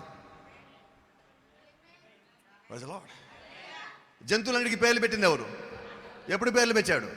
ఆదికాండం 2వ అధ్యాయంలో దేవుడు ప్రతి ఒక్క జంతువును ఆదాం ముందుకు తెచ్చి, ఆదామా వాటికి పేర్లు పెట్టమన్నప్పుడు దేవుడు వచ్చి అక్కడ కూర్చున్నాడు. ఆదాం ఏ పేర్లు పెడతాడా అని దేవుడు వచ్చి ఎదురు చూస్తున్నాడు. అంటే పేర్లు పెట్టింది ఎవరు? రైట్. ఇప్పుడు ఈయన అన్నాడు, నేను కాదు పేర్లు పెట్టింది, నీ పేరు మార్చాలంటే పోయి ఆదాంని అడుగు. ఆదాం ఎక్కడున్నాడు? మరణించాడు. మరి ఎవరిని అడగాలి? దేవుడిని అడుగు. దేవుడు ఎక్కడున్నాడు చెప్పండి? వాళ్ళ ఇంటి ముందు దూరంగా ఒక పెద్ద కొండ ఉన్నది. ఆ కొండ మీద 2 బండ్లు ఇలా పెట్టున్నాయి. వాళ్ళ నాన్న అన్నాడు, ఆ ఎదురుగా కొండ ఉందా? ఆ కొండపై 2 బండ్లు ఇలా పెట్టున్నాయా? అదిగో ఆ కొండ బండల మధ్య సందులో దేవుడు నడుపు అన్నాడు. ఎందుకని? ఇది ఏ గాడిద? కాళ్ళు సరిగ్గా లేని గాడిద, అక్కడ దాకా పోలేదు, కాము ఉంటుంది. నిజమేనా? మనం కూడా చిన్నపిల్లలకి భోజనం పెట్టేప్పుడు సాయంకాలం పూట బయటకు వచ్చి ఏం చేస్తామ్మా? తల్లులు చెప్పాలా? ఏమనమ్మంటారు? వస్తుందా? మీకు తెలియదు రాదని. మరి ఎందుకు అబద్ధాలు చెప్పారు? వచ్చింది ఎప్పుడైనా చందమామా? వస్తే మళ్ళీ వాళ్ళు ఎందుకు పిలుస్తారు మీరు? అంటే కొన్నిసార్లు మనం ఏం చేస్తామంటే, మన పిల్లలకి మనమే అబద్ధాలు చెప్తాం. ఇప్పుడు మీకు కోపం వస్తుంది, మళ్ళా పర్వాలేదా? మరి చిన్నపిల్లలకి మొట్టమొదటిగా అబద్ధం చెప్పింది ఎవరు అమ్మా? ఏమని? అది రాదని నీకు తెలిసినా కూడా వస్తే నీకు అబద్ధం చెప్పావు, ఏదో రక పిల్లకి అన్నం పెట్టాలి కదా అని. అంటే నీ పని జరిగించడం కోసం నువ్వు పిల్లలకి అబద్ధం చెప్తావా? జరగద్దా నేరస్థాపన మన మీద కూడా? Be careful. చెప్పండి, అమ్మా అది రాదు అయినా నేను పిలుస్తాను నీకోసం అని చెప్పి ఇవ్వండి ఇప్పటి నుంచి భోజనం. నిజం చెప్పండి పిల్లలకి, చిన్నప్పుడు నిజం చెప్పండి, వాళ్ళని చెప్పమని చెప్పండి. ప్రజలో చూడండి, కొన్నిసార్లు ఏం చేస్తామంటే, సంఘంలో నిజం చెప్పాలని పాస్టర్ గారు అంటారు, స్కూల్లోకి వెళ్తేనేమో సోషల్ టీచర్ నువ్వు నిజమే చెప్పాలంటాడు, ఇంట్లో అమ్మా నాన్న కూడా నిజమే చెప్పాలంటాడు. కానీ అప్పుడు ఇంటికి రాగానే ఏం చెప్తారు? వినబడలా నాకు. నేనేమన్నానండి, ఏం చెబుతారన్నా? అబద్ధం చెబుతారని లేదు, ఏం చెబుతారు అన్నా. మీ నాన్న ఇంట్లో ఉన్నాడా? వినబడలా. నేనైతే ఏం చెప్తాను తెలుసా? లేడని చెప్పన్నాడు మా నాన్న. అవదా నిజమా? ఇప్పుడు నిజమే చెప్పావు, అయితే అబద్ధాన్ని నువ్వు నిజం చేసి చూపించావు. అబద్ధం చెప్పాల నువ్వు. అయితే ఒక పని చెప్తాను నేను, ఒక మాట సందర్భం వచ్చింది కాబట్టి. మనందరిలో ఉంది బ్యాడ్ హ్యాబిట్. ఎవరైనా అప్పుల వాళ్ళు మనకి ఫోన్ చేసినా ఫోన్ తీయకపోవటం, వాళ్ళు కనబడకుండా తిరగటం. ఇంకా ఇంకో పెద్ద దరిద్రం ఉన్నది ఒకటి, ఆ పదం వాడకూడదు అయినా ఇక్కడ వాడానండి. సంఘంలో పక్కన వాళ్ళ దగ్గర అప్పులు తీసుకుంటారు, వాళ్ళు అడుగుతారు, చర్చి మానేస్తారు. నువ్వు నిజంగా దేవుడి యొక్క విశ్వాసం అయితే ప్రవక్త చెప్పిన మాట మీకు జ్ఞాపకం చేస్తా, నీ అప్పులు తీర్చకపోతే పరలోకానికి పోవు. ఏం చేద్దాం? తీర్చేస్తే పోలా? నిజమేనా? షూర్, తీర్చేద్దామండి. కొద్దిగా పెద్ద వాళ్ళు అడగండి, ఎదురుపడండి మీరే. వాళ్ళు ఫోన్ చేసినప్పుడు మీరు ఇంటికి పోండి, నువ్వు ఇన్నిసార్లు ఫోన్ చేయొద్దు. ఇప్పుడు నేను ఇచ్చే పరిస్థితి కాదు, ఇస్తా, కొద్దిగా ఇచ్చుకుంటా. టైమి నువ్వు పదే పదే ఫోన్ చేస్తే నేను ఫోన్ ఆపాలా? నాకు అలా ఆపడం ఇష్టం లేదు. నీకు అబద్ధం చెప్పడం కూడా నాకు ఇష్టం లేదు. టైమి నేను ఎవడ కాదంటాడు. ఇంకోటి చెప్పనా, వాడిని నమ్ముతాడు ఇప్పుడు ఇంతకుముందు కన్నా కూడా, నువ్వే ఎదురు చెప్తే. కాబట్టి నువ్వు నిజంగా వర్తమాన విశ్వాసం అయితే సంఘంలో నువ్వు పాట పాడటము, చప్పట్లు కొట్టడం, కేకలేయటము, వర్తమాన పుస్తకం చదివి దేవుడు నాతో మాట్లాడడం చెప్పడం కాదు, బయటికి వెళ్ళి జీవించు. ఈరోజు మనం నిండిపోయాం వర్తమానంతో, కోడ్లతో, బైబిల్తో, కోడ్లతో, ప్రసంగాలతో, యూట్యూబ్లతో మొత్తం నిండిపోయాం. సరే, దానిలోంచి ఎంత జీవించాను? ఇప్పుడు జీవిద్దామండి, మనం ప్రారంభిద్దాం. లోపల విన్న వాక్యం ఎంతైతే ఉందో అంత మనం జీవిద్దాం. Praise the lord. కాబట్టి అబద్ధాలు మనకు వద్దే వద్దు. ఎంతమంది మానేస్తారు ఈరోజు నుంచి అబద్ధాలు? చేతులు వేస్తే పైకి ఎత్తండి. అంటే ఎప్పుడుదా చెప్తున్నారు మీరు, పదాకిలో ఒక ఆజ్ఞ ఏంటి? అబద్ధం ఆడకూడదు. అంటే ఇప్పుడు దాకా మన పదాకిలు మీరాం. మరి ఈ రాత్రి ఏం చేద్దాం? ఇంకో మాట చెప్పాలి. ఇప్పుడు ప్రవక్త అంటాడు, జనరల్గా జనవరి 1 వచ్చినప్పుడు ప్రతి ఒక్కళ్ళు చర్చిలో ప్రతిజ్ఞలు చేస్తారు. ప్రభువా, ఈ సంవత్సరం నుంచి ప్రభువా నేను చర్చి మానేను ప్రభువా, ఏమైనా అయిపోని. ఇక చూడు ప్రభా, రేపు నుంచి చూడు ప్రభా నేను ఎలాగుంటాను అని ఇక్కడ అక్కడ అక్కడ అక్కడ నుంచి 31st అయితే మనం దాన్ని ఏమంటాం? ప్రతిజ్ఞలు చేస్తాం. ప్రవక్త అంటాడు ఆ ప్రతిజ్ఞ 31వ తారీఖు రాత్రి చేస్తారు. జనవరి 2వ తారీఖు దానిది ఫెయిల్ అవుతారు. సమస్య చెప్పనా? ఇప్పుడు ఇంతకీ దేవుడిని ప్రతిజ్ఞ చేయమని చెప్పలా, నీ సొంతానికి నువ్వే నిర్ణయం తీసుకుని ప్రతిజ్ఞ చేసావు. నువ్వు ఎలాగుంటావో దేవుడికి తెలుసు.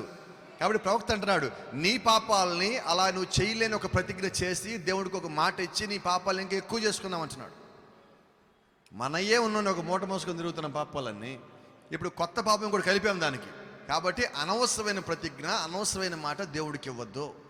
ఇచ్చింది ఏదైనా కానీ కట్టుబడి ఉండేదే దేవుడికి ఇవ్వని మాట, దాని ప్రకారం ఉండండి. Praise the lord. కాబట్టి చేయలేని వాగ్దానము మీరు ఎప్పుడూ దేవుడికి ఇవ్వద్దు. చేయలేని వాగ్దానం సంఘంలో కూడా ఇవ్వద్దు. కొన్నిసార్లు బిలీవర్స్ ఏమంటారు, పాస్టర్ గారు నేను చర్చికి ఇది చేసేస్తా, అది చేసేస్తా, మాట్లాడరు. ఇంకా చేయలేని ఎందుకు అసలు? మనకి మెప్పు కోసమా? 10 మంది మెప్పు కోసం కాదండి, దేవుడు యొక్క మెప్పు కోసం మనం పని చేయాలి. ఎప్పుడు చేస్తున్నాము, నేను దేవుడు నాకు ఇది ఇచ్చాడు కాబట్టి నేను ఇది ఇస్తాను. ఆమేన్. Praise the lord. సరే గమనించండి. ఇప్పుడు ఆ గాడిదకి ఆ మాట చెప్పినప్పుడు గాడిద ఆలోచన చేసింది, ఆ కొండ మీద అక్కడ దాకా పోవటానికి అవ్వదు, ఎలాగ దేవుడిని కలవటం? నాకు ఎలాగైనా ఒక పేరు కావాలి. దేవుడిని అడగాల. 2 ప్రశ్నలు పెట్టుకున్నా గాడిద. ఒకటి, ఈ పేరు నాకు ఎందుకు పెట్టా? పేరు నచ్చాలి, ఆ పేరు మార్చు. రెండోది, నా వల్ల ఎవరికి ఉపయోగం లేదు, ఉపయోగం లేకుండా ఎందుకని పుట్టించావు? ఈ 2 ప్రశ్నలు. ఒకరోజు ఇంట్లో వాళ్ళందరూ బయటికి వెళ్ళిన తర్వాత ఈ గాడిద ఆలోచన చేస్తుంది. అది తింటం మానేసింది ఉదయం నుంచి సాయంకాలం దాకా. ఎందుకని దేవుడిని ఇలా పుట్టించాడు ఎవరికి ఉపయోగం లేకుండా? ఇటువంటి జీవితం నాకు అవసరమా? లేదు, నేను దేవుడితోనే తెలుసుకోవాలి ఏ విషయమైనా. దేవుడిని ఎలాగైనా కానీ కలుసుకొని ప్రభువుని ఎందుకు ఇలా పుట్టించామని అడిగారు. అయితే దేవుడేమో కొండ మీద ఎక్కడో పైన బండల సందులు ఉన్నారంటే అక్కడ దాకా ఎక్కడ పోవాలి? కాళ్ళేమో సరిగ్గా పనిచేయవు. 2వ రోజు ఒక నిర్ణయం తీసుకుంది, లేదు లేదు వెళ్ళాల్సింది, దేవుడిని కలవాల్సింది. ఏదేమైనా పోతే దారిలో ప్రాణాలు పోతాయేమో, కలుసుకుందాం దేవుణ్ణి. ఆమేన్. ఆ గాడిద ఇంట్లో వచ్చి మన్నాడు బయలుదేరింది. ఇంతలో ఏం జరిగిందో తెలియదు, ఆ ఊళ్ళో పొలాలు మొత్తం నక్కలని కనిపించి కాల్చేస్తున్నాయి. ఇది అనుకున్నది, ఆ కొండ మీదకి పోయి ఆ బండ సందులో ఉన్న దేవుడిని కలుసుకున్న దానికన్నా చచ్చిపోతే దేవుడి దగ్గరికి ఎంటనే పోతాం కదా, కాబట్టి చచ్చిపోతే బాగుంది కదా అని అక్కడ మంటలు ఉంటే ఆ పొలాలు తగలబెడుతున్న దాంట్లో ఈ నక్క ఈ గాడిద కూడా వెళ్ళి గట్టిగా గాలి పీల్చుకొని ఆ మంటలోకి ఎగురు దిగుదాం, చచ్చిపోతే బాగుండు కదా అనుకొని గట్టిగా గాలి పీల్చుకొని కిందకి ఇలా వంగి దూకపోయే సమయానికి ఆ పొలం యొక్క యజమాని వచ్చి ఈ గాలి 2 కాళ్ళు పెట్టుకొని ఇసిరి వదిలి పడేశాడు. అది అనుకుంటుంది, మా ఇంట్లో ఎవరికి పనికిరాలా, నాకు పేరు మంచిది లేదు, కనీసం చచ్చిపోవడానికి కూడా నాకు అవకాశం లేకుండా ఇలా చేశారంటే అని. లేదు లేదు, ఈ రెండో నిర్ణయం తప్పు, చచ్చిపోవడం తప్పు. గమనించండి, మీకు కూడా ఇప్పుడు మాట చెప్తా. ఆత్మహత్య చేసుకున్న వాళ్ళు పాతాళానికి పోతాడు, దేవుడి దగ్గరికి పోడు. దేవుడు నీకు ఇచ్చిన మరణం నీ దగ్గరికి వస్తే తప్ప నువ్వు పరలోకానికి పోవు. కాబట్టి నీ యొక్క జీవితాన్ని నువ్వు వ్యర్థంగా ఎప్పుడన్నా కానీ నేను చచ్చిపోతాను అన్నావా, నేను ఆత్మహత్య చేసుకుంటాను ఇంట్లో గొడవపడేప్పుడు అన్నావా, నీ దగ్గర లూసిఫర్ ఉంది, జాగ్రత్త. ఇస్కరియోతు యూదా గురించి ప్రవక్త మాట్లాడతా ఆత్మహత్య చేసుకోమని ఇస్కరియోతు యూదా అనేది ప్రేరేపించింది. ఈరోజు మనం కూడా కడుపు నొప్పికి ఆత్మహత్య చేసుకోవటం, ఇంట్లో వాళ్ళు ఒప్పుకోలేని ఆత్మహత్య చేసుకోవడం, ఇంటర్మీడియట్ మార్కులు రాలేదని ఆత్మహత్య చేసుకోవడం, నచ్చిన పెళ్లి సంబంధం చేయలేని ఆత్మహత్య చేసుకోవడం, వీళ్ళందరూ ఎక్కడికి పోయారు? పరలోకానికి పోయారా? పాతాళానికి నేరుగా వెళ్ళిపోయారు. కాబట్టి ఆత్మహత్య అనే ఆలోచన మీకు ఎప్పుడు రావడానికి వీల్లేదు. దేవుడి బిడ్డలైతే ఆ మాట మీ నోట్లోంచి రావద్దు. ప్రార్థన మనకి దానికన్నా శక్తివంతమైన ఆయుధం అండి. ప్రార్థన వారిని దేవుడు పరిస్థితులు మారుస్తాడు. కాబట్టి బలహీనమైన ఆలోచన తీసుకురావద్దు, సాతాను మీ లోపల రానియద్దు, ఆత్మహత్య చేసుకోవడానికి వీలే లేదు. హల్లెలూయా. గమనించండి, ఇప్పుడు ఇది ఎప్పుడైతే ఈ పని చేస్తుందో దేవుని నామానికి మహిమ కలుగును గాక. అది ఇంట్లోంచి బయలుదేరింది. ఇంట్లోంచి బయలుదేరి ఆ మొదట చేసిన పని అంటే మంటల్లోకి వెళ్ళి చనిపోవడం తప్ప నిర్ణయం తీసుకుని అదేం చేస్తుందంటే కొండెక్కిపోదాం, అదే కరెక్ట్ అనుకో. 1వ రోజు 2వ రోజు 3వ రోజు కొండెక్కిపోవడానికి నిర్ణయం తీసుకుంది. బహుశా 7 రోజులు పట్టుద్దాం పైకి వెళ్ళడానికి దాని ఆలోచన ప్రకారం. అయితే అది ఎప్పుడైతే ఇంట్లోంచి బయలుదేరి కొండెక్కడం ప్రారంభించిందో ఒక చిన్న మేఘము ఆ గాడిదను చూసి గాడితో పాటే వస్తా ఉంది. ఇంట్లో వాళ్ళు అనుకున్నారు అది ఆ ఇంటికి ఇంటికి పోయి ఉంటుంది, కడుపు కాలితే అదే వస్తుంది, అది ఎక్కడ దాకా బాగలదు, కుంటి గాడిద, కాళ్ళు లేని గాడిద, ఎలాగ అనుకుని నన్ను వదిలిపెట్టారు. అయితే ఈ గాడిద ఒక నిర్ణయం తీసుకుంది. బహుశా అది నాలాంటి గాడిద అనుకుంటా. ఒక నిర్ణయం తీసుకుంటే అది చేసేంతవరకు వదిలిపెట్టదు. హల్లెలూయా. అది అలాగే బయలుదేరి 2వ రోజు 3వ రోజు 4వ రోజు 5వ రోజు 6వ రోజు కొండ దాదాపు చివరి దాకా వచ్చేసింది. అయితే ఇక్కడ మీకు సంగతి కూడా చెప్పాలా, ఆ గాడిద నిజమైన ఉపవాసం చేస్తున్నది, రియల్ ఫాస్టింగ్. ఈరోజు మన ఉపవాసాలు ఎలాగున్నాయి చెప్పమంటారా? చెప్పొచ్చా? పర్వాలేదా? కోపాలరావుగా 1 గంట దాకా ఉపవాసం, 3 గంటల దాకా ఉపవాసం, అంతేనా? అది కూడా పాస్టర్ ప్రసంగం టైం చూస్తూ ఉంటే ఉపవాసం రోజు మనం గడియారం చూడు, ఆ రోజు ఎక్కువసార్లు చూస్తాం. ఏంటంటారు కారణం? వినపడలేదు నాకు, ఇది చెప్పారు కానీ. ఇంకో సంగతి తెలుసా, ఉపవాసం అన్న రోజే మనకు ఆకలి ఎక్కువ ఉంటుంది. వచ్చేప్పుడు ఇంట్లో తినమని ఇప్పుడే తర్వాత తింటానంటాం. ఉపవాసం రోజు పొద్దున్న నిద్ర లేచినప్పుడే మీకు ఆకలితో ఉంటారు. ఏంటో తెలుసా? టెస్టింగ్ టైం, అది పరీక్షా సమయం. జాగ్రత్త గుర్తుపెట్టుకోండి, జ్ఞాపకం పెట్టుకోండి, అలాగే ఉండండి. ఉపవాసం చేసినప్పుడు మొట్టమొదటిగా మన దగ్గరికి ఎవరు వస్తారు? వినబడలా, గట్టిగా చెప్పాలా? ఆ తర్వాత ఎవరు వస్తారు అంటే ఉపవాసం అనౌన్స్ చేయగా నీ దగ్గరికి వచ్చేది ఎవరు? ఇప్పుడు నువ్వేం చేయాలా? నువ్వు యథార్థంగా ఉంటే వాడిని జయిస్తావు, యథార్థంగా లేకపోతే వాడికి పడిపోవటమే. కాబట్టి ఉపవాసాలు తొందరపడి చేయొద్దు, చేసేటప్పుడు జాగ్రత్తగా ఉండండి. ఈరోజు నేను ఉపవాసం ఉంటున్నా అని మైకులు అనౌన్స్ చేస్తూ ఉంటారు, అలా చేయొద్దండి. నువ్వు నిజంగా ఉపవాసం ఉంటే ఎవరికి తెలియద్దు. Praise the lord. నేను ఇప్పుడు చెప్తాను, నేను లాస్ట్ 11 సంవత్సరాల్లో నేను ఎప్పుడు ఉపవాసం ఉన్నానో మా ఇంటి ఎవరికి తెలియదు. ఏ రోజు నేను ఉపవాసం చేసే సంఘంలో కూడా ఎవరికి తెలియదు, ఇంట్లోనే తెలియదు ఎవరికి. ఎందుకని ఇంత పరిచర్య, ఇన్ని రాష్ట్రాలు, ఇన్ని దేశాలు పరిచర్య చేయగలిగాం? మరి నీ ఉపవాసం ఏంటి? ఇళ్లలో ఆడపిల్లలు, అమ్మా నేను ఉపవాసం ఉన్నానమ్మా, ఈరోజు నేనేం పని చేయ, నాకేం పని చెప్పకండి, నా వల్ల కాదు. ఏందమ్మా ఉపవాసం అంటే ఈరోజు అన్ని పనులు చెప్తా అంటే ఉపవాసం నీకు ఒక వంక, ఒక సాక. నీకు కొద్దిసేపు ఉపవాసం ఉండగానే టైం 3 దాకా అనుకున్నాం, పాస్టర్ గారు ఉపవాసం అన్నారనుకో, 2 గంటలకు ఏం చేస్తాం తెలుసా? దగ్గరలో ఏ గోడ ఉంటే ఆ గోడ దగ్గరికి వెళ్ళి అనుకుంటాం, కుర్చీలు కానుకుంటాం, పక్కన వాళ్ళు కానుకుంటాం, నీరసంగా మోకాలు ఇలా పెట్టి వచ్చాం, మోకాలని ఆడేస్తుంటాయి. ఏంటి కారణం? ఇంకేం సార్ పాస్టర్ గారు ఆపండి ప్రసంగం. నువ్వు నిజంగా ఉపవాసం ఉంటే నీ దగ్గర బలం ఉంటుంది, బలహీనత ఉండదు. శక్తి ఉంటుంది నీ దగ్గర, బలహీనత ఉండదు. నీ ముఖం ప్రకాశిస్తుంది, దిగులుగా ఉండదు. మోషే దేవుడితో పాటు కొండ మీదకి 40 రోజులు గడిపితే కిందకి మోషే వచ్చినప్పుడు బైబిల్ అంటది మోషే ముఖ చర్మము ప్రకాశించను. నిజంగా మోషే 40 రోజులు కొండ మీద ఉన్నాడు, ఏమి తినలా ఏమి తాగల, మోషే వెలుగుతున్నాడు. మరి మన ఉపాసన ఉంటే ముఖాలు మాడిపోతాయి, మాడిపోయిన అట్టులాగా ఉంటాయి మన ముఖాలు, మాడిపోయిన దోశలాగా అవుతాయి. ఎలా ఉండాలి మన ముఖం?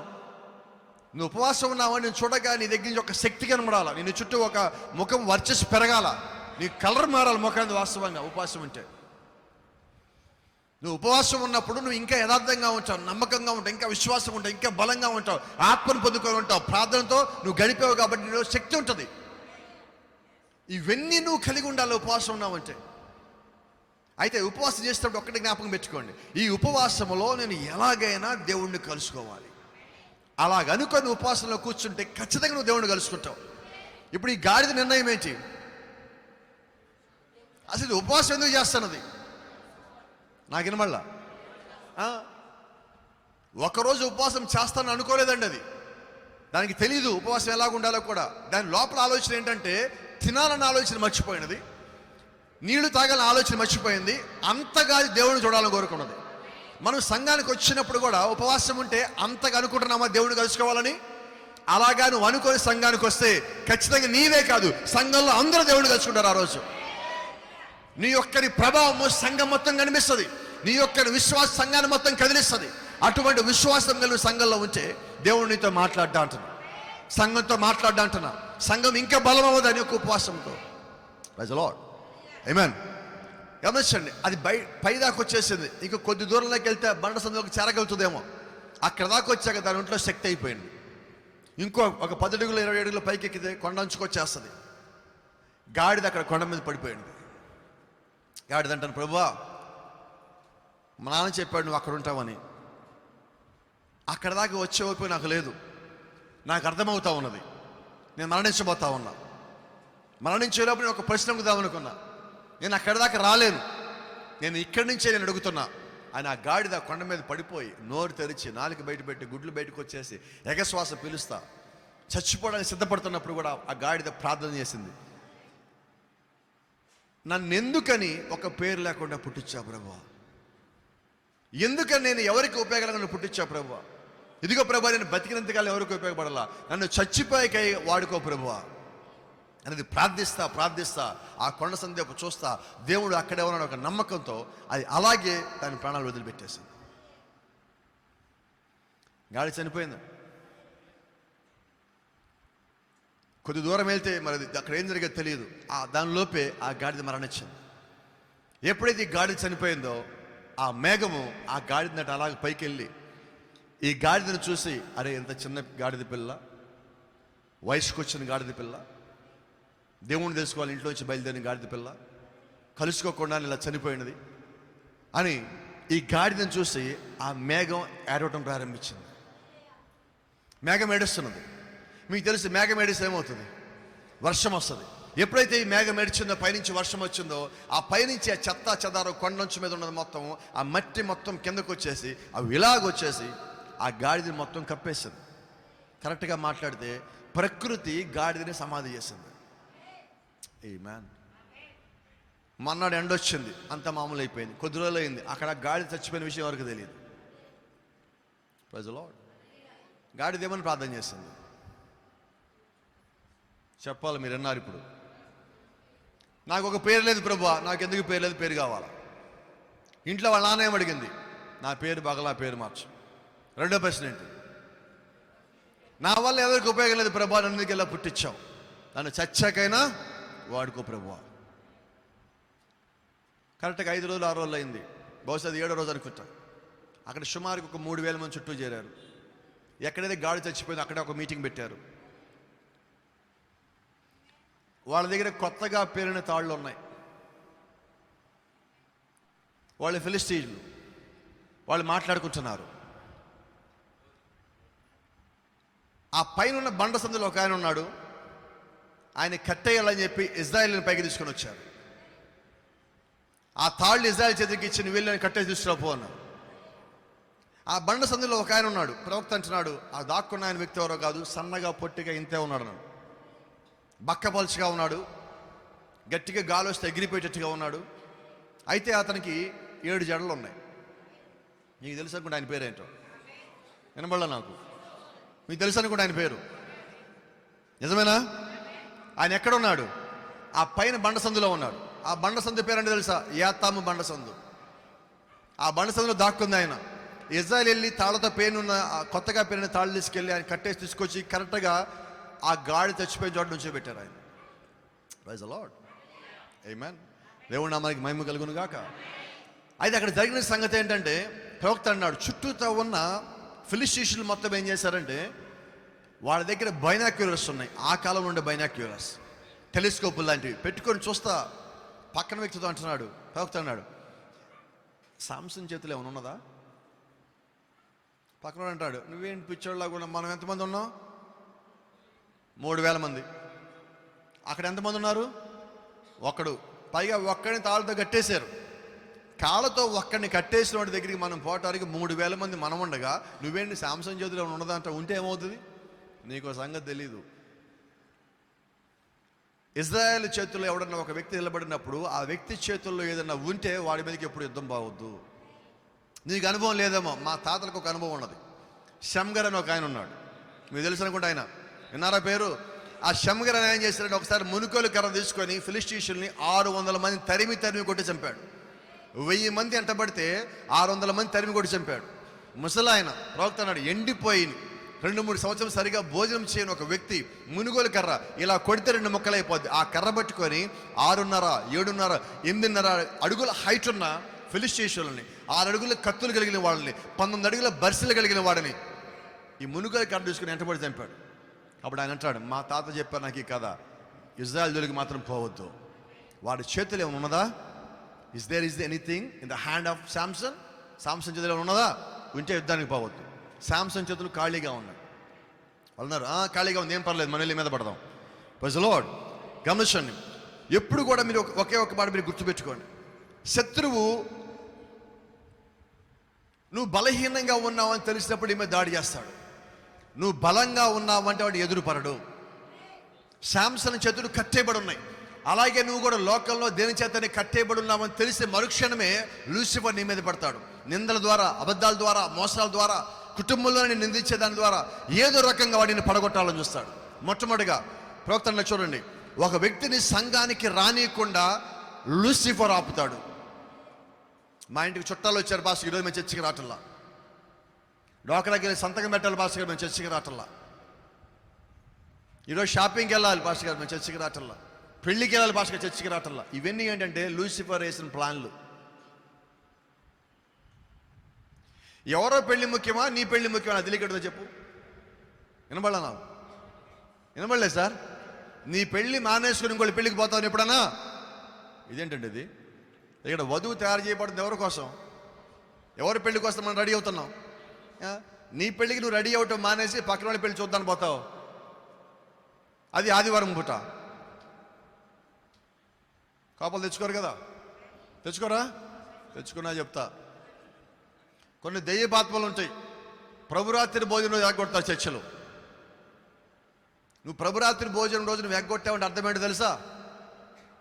దేవుడు నీకు మారు మనసు పొందటానికి ఇచ్చిన ఇంకొక అవకాశం నువ్వు పోగొట్టుకున్నావు అని అర్థం. అప్పుడు ఏం చేద్దాం? నీ ప్రాణాలు పోయే అంత కష్టంగా ఉంటే నువ్వు అప్పుడు ఆగు చర్చికి. అది కూడా పాస్టర్ గారికి ముందుగా చెప్పి. నేను ఎప్పుడు సంఘంలో ఒక మాట చెప్తాను, నువ్వు ఆదివారం రాలేవా? నీకు శనివారం ఆ సంగతి తెలుసుగా, ఫోన్ చేసి చెప్పు, పాస్టర్ ఎదిగి నా సమస్య ఇది.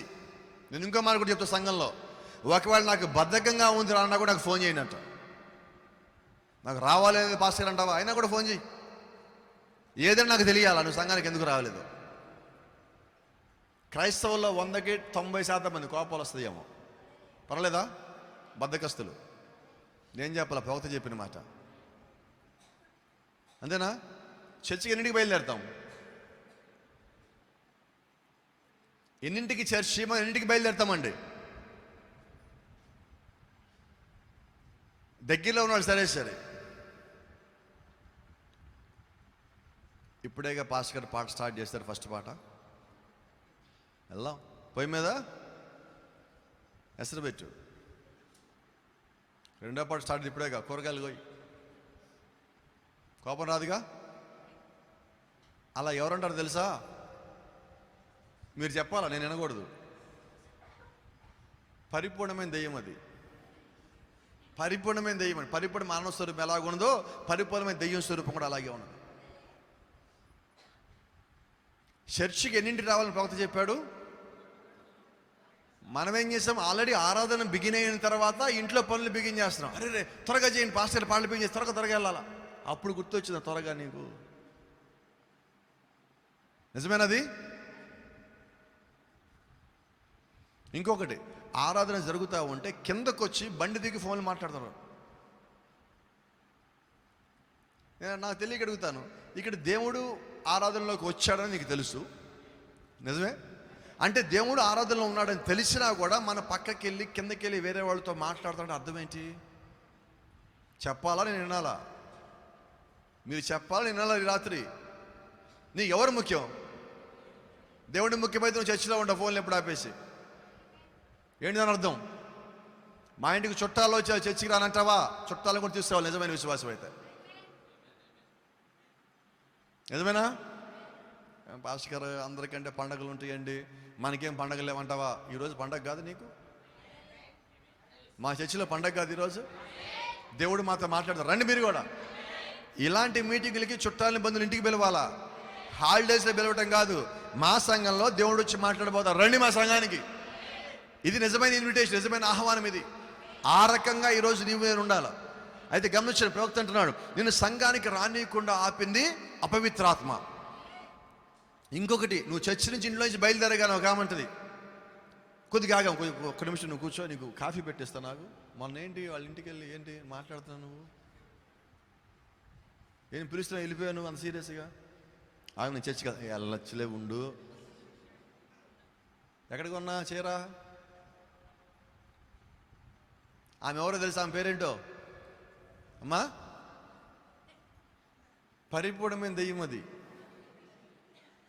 నిన్ను సంఘానికి సరైన సమయానికి పోనీయకుండా ఆపేది ఎవరైనా కూడా దెయ్యమే నా దృష్టిలో. మీ ఇంట్లో వాళ్ళు ఆపేదా కూడా దెయ్యాలంట నేను. అమ్మా ఇక్కడ ఉన్నారు మీరు, స్త్రీలు ఉన్నారు, ఇక్కడ పురుషులు తక్కువ ఉన్నారు. దాని అర్థం ఏంటంటే మీ భర్తలు ఇక్కడ రావట్లేదని అర్థం. కన్ఫర్మ్ అయిపోయింది అది. మీ భర్తలకి చర్చికి రావడం కూడా ఇష్టపడదు నాకు తెలిసినంత వరకు. వాళ్ళు ఏం చేస్తారు తెలుసా? తెలివిగా చికెన్ మటన్ తీసుకొస్తారు ఆదివారం, వండి వెళ్ళిపో. చేయటం లేదా మన ఇళ్ళల్లో? అంటే వాళ్ళ ఉద్దేశం ఏంటి? నేను చర్చికి వెళ్ళొద్దని చెప్పకుండా వెళ్ళకుండా ఉండే ఏర్పాటు చేయటం. భలే ఉంది. వీళ్ళు ఎట్ట చేస్తారు చూస్తా. చేయకుండా ఎలానే చెప్తాను ఈ సంగతి, అవునా? అయితే నేను అంటున్నా, ప్రతి సమయంలో దేవుడికి ఒక మార్గం ఏర్పరుస్తాడు. ప్రతి సమయంలో నీ మీద ఒత్తిడి వచ్చినప్పుడే దేవుడిని పక్షాన్ని ఉంటాడు. నువ్వు సంతోషంగా కూడా దేవుడితో పాటు లేడండి. సంతోషాన్ని ఇచ్చాని వెళ్ళిపోయాడు. నీకు దుఃఖం వచ్చినప్పుడు, బాధ వచ్చినప్పుడు, శోధన వచ్చినప్పుడు, వేదన వచ్చినప్పుడు, కన్నీరు వచ్చినప్పుడు, నువ్వు కుగిపోయినప్పుడు, నువ్వు మోకాళ్ళ మీదకి వెళ్ళినప్పుడు నా పక్కన ఎవరు లేరనుకుంటే అప్పుడు దేవుడిని పక్కన వచ్చాడు. అప్పుడు దేవుడు నీ తరపున యుద్ధం చేస్తాడు. మీకు ఒక సంగతి జ్ఞాపకం చేయండి, సమస్య ఒక్కటే ఒక్కొక్కసారి రాదు, ఒకేసారి సమస్యలు మొత్తం నీ మీదకి వస్తాయి. చాలా మంది అనుకుంటున్నారు కేవలం కరోనా వచ్చింది. కరోనా కాదండి. కరోనాతో పాటు మన ఉద్యోగం, మన యొక్క జీతం తగ్గింది, మన యొక్క పని తగ్గింది, బయటికి వెళ్ళేటప్పుడు వచ్చే డబ్బులు తగ్గినాయి. అయితే ఇంట్లో తినే తిండి పెరిగినది. నిజమేనా? తిండి పెరిగింది, వచ్చే ఆదాయం తగ్గింది, బయట పని తగ్గిపోయినది. అదే సమయంలో ఒంట్లో శక్తి తగ్గినది, అనారోగ్యం వచ్చింది, ఇబ్బంది వచ్చింది, శోధన వచ్చింది. ఎవరిని అడుగుదామన్నా ఎవరి దగ్గర అప్పులు లేవు. ఏం చేద్దాం ఇప్పుడు? వాడు ఒకటే ఇవ్వాల, ఒకదాని వెనకాల ఒకటి, ఒకదాని వెనకాల ఒకటి, అన్ని ఇస్తానే ఉంచాడు. శాంసన్ అక్కడ నిలబడినప్పుడు 3000 మంది ఒకేసారి శాంసన్ మీద పడ్డారు. అలాగే నిజమైన క్రైస్తవ సేవకుడు, నిజమైన క్రైస్తవ విశ్వాసి వాక్యపక్షం నిలబడినప్పుడు శత్రువు కూడా నీ మీద అలాగే దాడి చేస్తాడు, అలాగే ఇబ్బందులు గురి చేస్తాడు, ఒకేసారి మీద పడతాడు. ఊపిరి తిప్పుకోలేడు, నేను గట్టిగా ఊపిరి పీల్చలేడు. నీ మోకాళ్ళు నేలకి అటువంటి సమయంలోనే ఆనొచ్చు. ప్రవక్త ఒక మాట చెప్తాడు, ఎప్పుడైతే నీ మోకాళ్ళు నేల కానియో సాతాను మోకాళ్ళు వణుకుతాయి. నీ మోకాళ్ళు ఎప్పుడైతే నేల కానియో పరలోకంలో దూతలు నీ కొరకు బయలుదేరడం ప్రారంభిస్తారు. నీ మోకాళ్ళు ఎప్పుడైతే నేల కానియో, నీ కళ్ళలోంచి ఎప్పుడైతే కన్నీళ్లు కిందకు వస్తున్నాయో, నీ ప్రార్థన ఎప్పుడైతే పరలోకానికి చేరిందో లూసిఫర్ పారిపోవడం ప్రారంభిస్తూ ఉంటాడు. కాబట్టి నీ ప్రార్థన చాలా విలువైనది. అది ఒత్తిడిలోనే కాదండి, ఒత్తిడి లేనప్పుడు కూడా నీ ప్రార్థన ఒకేలాగా ఉండాలి. శ్రమ వచ్చినప్పుడు మాత్రమే కాదండి, శ్రమ లేనప్పుడు కూడా నీ ప్రార్థన అలాగే ఉండాలా, అంతే యథార్థంగా ఉండవలసి ఉన్నది. గమనించండి, కొన్నిసార్లు మన మీద నిందలు వస్తాయి, రోగాలు వస్తాయి, ఇబ్బందులు వస్తాయి, బెదిరింపులు వస్తాయి. ఎన్ని వచ్చినా నువ్వు క్రీస్తు యొక్క విశ్వాసి. నువ్వు జ్ఞాపకం పెట్టుకో, నేను వధువై ఉన్నాను. దేవుడు నన్ను ప్రేమించాడు, నన్ను ప్రేమించిన వాడు నా తరపున యుద్ధము చేస్తాడు. దావీదు ముందుకి గొల్యాతు వచ్చినప్పుడు ప్రవక్త అంటున్నాడు, దావీదు గొల్యాతు సైజును చూడలా, గొల్యాతు ఏ ఆయుధం తెచ్చాడో చూడలా, గొల్యాతు ఎంత బరువు ఉన్నాడో చూడలా, గొల్యాతు దగ్గర ఉన్న బరిస ఎంత పొడుగుందో చూడలా, గొల్యాతు దగ్గర ఎంత పెద్ద కట్టకం ఉందో చూడలేదు. కానీ దావీదు యేసుక్రీస్తుతో అనగా దేవుడితో బిజీగా ఉన్నాడు. ఆమేన్. సో నీ ముందుకు సమస్య వస్తే నువ్వేం చేయాలి? సమస్య కన్నా గొప్పవాడు నీ లోపల ఉన్నాడు. లోకంలో ఉన్నవాడి కన్నా, గొల్యాతులో ఉన్నవాడి కన్నా, నీ సమస్య కన్నా, నీ ఇబ్బంది కన్నా, నీ శోధన కన్నా, నీ ఆర్థిక పరిస్థితి కన్నా, నీకు వచ్చిన ఆరోగ్యం కన్నా నీలో ఉన్నవాడు గొప్పవాడై ఉన్నాడు. నాలో ఉన్నవాడు గొప్పవాడై ఉన్నాడు. జీవం కలిగిన దేవుడు గొప్పవాడై ఉన్నాడు. Praise the Lord. Hallelujah. Let me tell you one thing. They will try to stop you. They will try to divert you. They will try to kill you. They will try to destroy you. వాడు నేను ఆపాలని, పడగొట్టాలని, నాశనం చేయాలని, చంపాలని చూస్తూ ఉంటాడు. ఆ సంగతి నీకు తెలిసాక నువ్వు అసలు దేవుని వదిలిపెట్టద్దు. తెలియక ముందే నువ్వు దేవుని పట్టుకోవాలి. తెలిసిందా ఇంకా అసలు వదిలిపెట్టద్దు. పరిస్థితుల్ని ప్రార్థన తారుమారు చేయగలదు, సమస్య మార్చేస్తుంది. Praise the lord. దేవుని మనకి మహిమ ఘనత ప్రభావం కలుగును గాక. Amen. Let me tell you one more thing tonight. రాత్రి మీకు ఒక సంగతి చెప్పనండి. You are the spoken word of God. మీరు దేవుని నోట్లోంచి పలకబడిన మాట అయి ఉన్నారు. ఆమేన్. శాంసన్ కింద పడేసి అందరి మీదకి వచ్చి పడ్డారు. 3000 మంది మీద పడ్డారు. అయితే తెలియని సంగతి ఏంటంటే శాంసన్ మోకాళ్ళ మీద ఉన్నాడు.